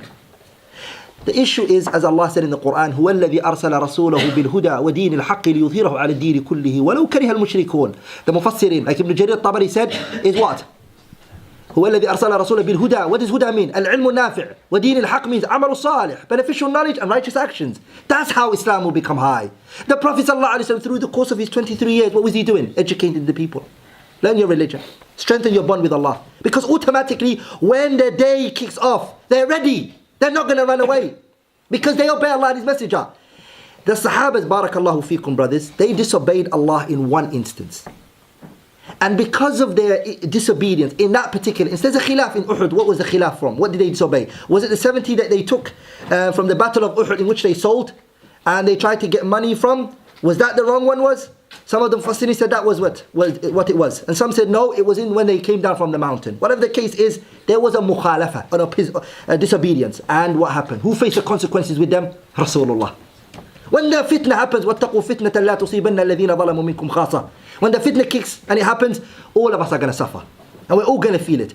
Brothers, or irji'u, go back ila al-kitabi was-sunnah, go back to the kitab and the sunnah, educate yourselves, learn the religion, sit down. You may mock it, like in going back to the book will make Islam go high. I hear sometimes on some videos, no, we don't want to learn the religion. We need to free our Muslims. You won't free them. Wallah, you're not going to free them. Because the messenger told us, alayhi salatu wasalam, you won't be able to. What did he say, alayhi salatu wasalam, in the hadith, which is very famous? He said, بُعِثْتُ بِالسَّيْفِ بَيْنَ يَدَيِ السَّاعَةِ. I've been resurrected with the sword, alayhi salatu wasalam, before the hour came. This is how I came in. وَجُعِلَ الرِّزْقِ تَحْتَ ظِلَّ رُمْحِ. My rizq, my provision was made under my shah. Alayhi salatu wasalam. That's where his rizq was from. وَلِذَلِكَ the scholars, they said the best provision is by way of ribat and jihad. As the messenger took it, alayhi salatu wasalam. وَجُعِلَ الذِّلَّ وَالصِّغَارَ عَلَى مَنْ خَالَفَ أَمْرِي. Humiliation and degrading is for the person who opposes my. So if you create a path to bring Islam honor again, you're humiliated through the whole of course of your life. Brothers, if I can conclude one thing, all of us in this room, wallahi, we want success. But I believe not necessarily because you want good is not sufficient. وَكَمْ مِن مُرِيدٍ لِلْخَيْرِ لَمْ يُصِبْ. Abdul Rahman Hassan said, how many people wanted good but they never got it? Wanting good is not sufficient. 2 pillars is needed for every action. Ikhlas, sincerity, mutaba'at al-Rasul, and follow the messenger in that matter in which you're doing. And I find, when I watch videos here and there, I find that's not there. And so what's happening? The kuffar are becoming much more stronger and stronger, and they are winning. Because we don't know our religion. We're not obeying Allah and His messenger. And Allah has placed that humiliation on us. Let's go back to our religion. علما وعملا. والله أعلم وصلى الله وسلم على سيدنا محمد. Anything which I said that was wrong فإنه مني ومن الشيطان والله ورسوله بريئان منه. Anything that I said that was wrong is from me as shaitan, and Allah and His messenger have nothing to do with it. اللهم اغفر لنا ذنوبنا وإسرافنا في أمرنا وثبت أقدامنا وانصرنا على القوم الكافرين. سبحانك اللهم وبحمدك أشهد أن لا إله إلا الله أستغفرك وأتوب إليك. Inshallah, just to add on to that as well, inshallah, I don't want to change the subject to talk about anything else in relation to the topic, but stick to what we're talking about here. And I'll say there's a few things I want to say. One is, like the brother mentioned, we must go back to the Quran and the Sunnah. There's nothing that will compare to the Quran and the Sunnah. The saying of any man or scholar in this century or last century, or even the great ulama of the past, are not a hujjah. Only the sayings of the Sahaba is a hujjah. This is the Aqeedah Ahl Sunnah wal Jama'ah. Unless those scholars they are quoting from the Quran and the Sunnah, only then is they saying a hujjah. And we do not quote their fatwa unless we know the evidences for that and we can present it, because then we will never understand their own context. Their sayings alone will never be an evidence. This is very important for us to understand. We're always seeking to go back to the Quran and Sunnah. فَإِن تَنَازَعْتُمْ فِي شَيْءٍ فَرُدُّوهُ إِلَى اللَّهِ وَالرَّسُولِ. There's an ayah about obeying Allah and the Messenger and those in authority among you, meaning who? The ulama and the leaders. فَإِن تَنَازَعْتُمْ فِي شَيْءٍ. If you differ with who? If you differ with the ulama and the umara, okay, then refer it back to Allah and His Messenger. Obviously, the ulama of the whole world will never all be corrupted. This is impossible. There will always be from the ummah some ulama calling for the haqq, and you recognize them by the evidences from the Quran and the Sunnah. We say the way Ali ibn Abi Talib said that the haqq is not known by men. Okay, know the haqq, you will know its people. So we know the haqq based upon the evidence. It's not about majority or minority either. Abdul Rahman Mas'ud, he said, do you know what is al-jama'ah? He said it is whatever is in agreement with the haqq. That is the jama'ah. Even if you are in kunta wahdak, even if you are alone, even if you are one man. So it's not about popularity, it's not about emotion. This is the other thing I was going to say. When you want to talk about any issue, including the issue of khilafah, with a clean heart. With a clean heart. Free from emotion, free from desires, free from any hizbiyah. If you find yourself that you cannot accept any goodness from them, this is a sign of a grudge, hiqd, which is one of the diseases of the heart. You need to have an open mind. And you must remove any emotion from the matter. The Aus and the Khazraj, they used to be at war with each other for a long time, fighting and killing each other, but they forgave each other. No matter what happens, no matter what emotions you have, you need to be able to remove yourself from those emotions and look, what is the problem in terms of the Quran and the Sunnah alone? If the evidences suggest that they are valid, even if they are bad. Most of the khilafah, they were not pious and they were not good. Most of them, they were not Ahl Sunnah wal Jama'ah. They were deviant in our history, but they were valid. Because there's something different between what should be and what is conditioned to make it valid or invalid. So you need to look to the question purely from the angle of Quran and Sunnah, not from any emotion or from any kind of personal grudge or personal hatred or personal issue in your heart that you feel bad that they've done this, that they've done that. I like this person and I think that they killed them or not, or I think that they punished them or not. Maybe they did, maybe they didn't. But you need to remove yourself from that in order to look to the matter of Quran and Sunnah. Alhamdulillah Rabbil Alameen.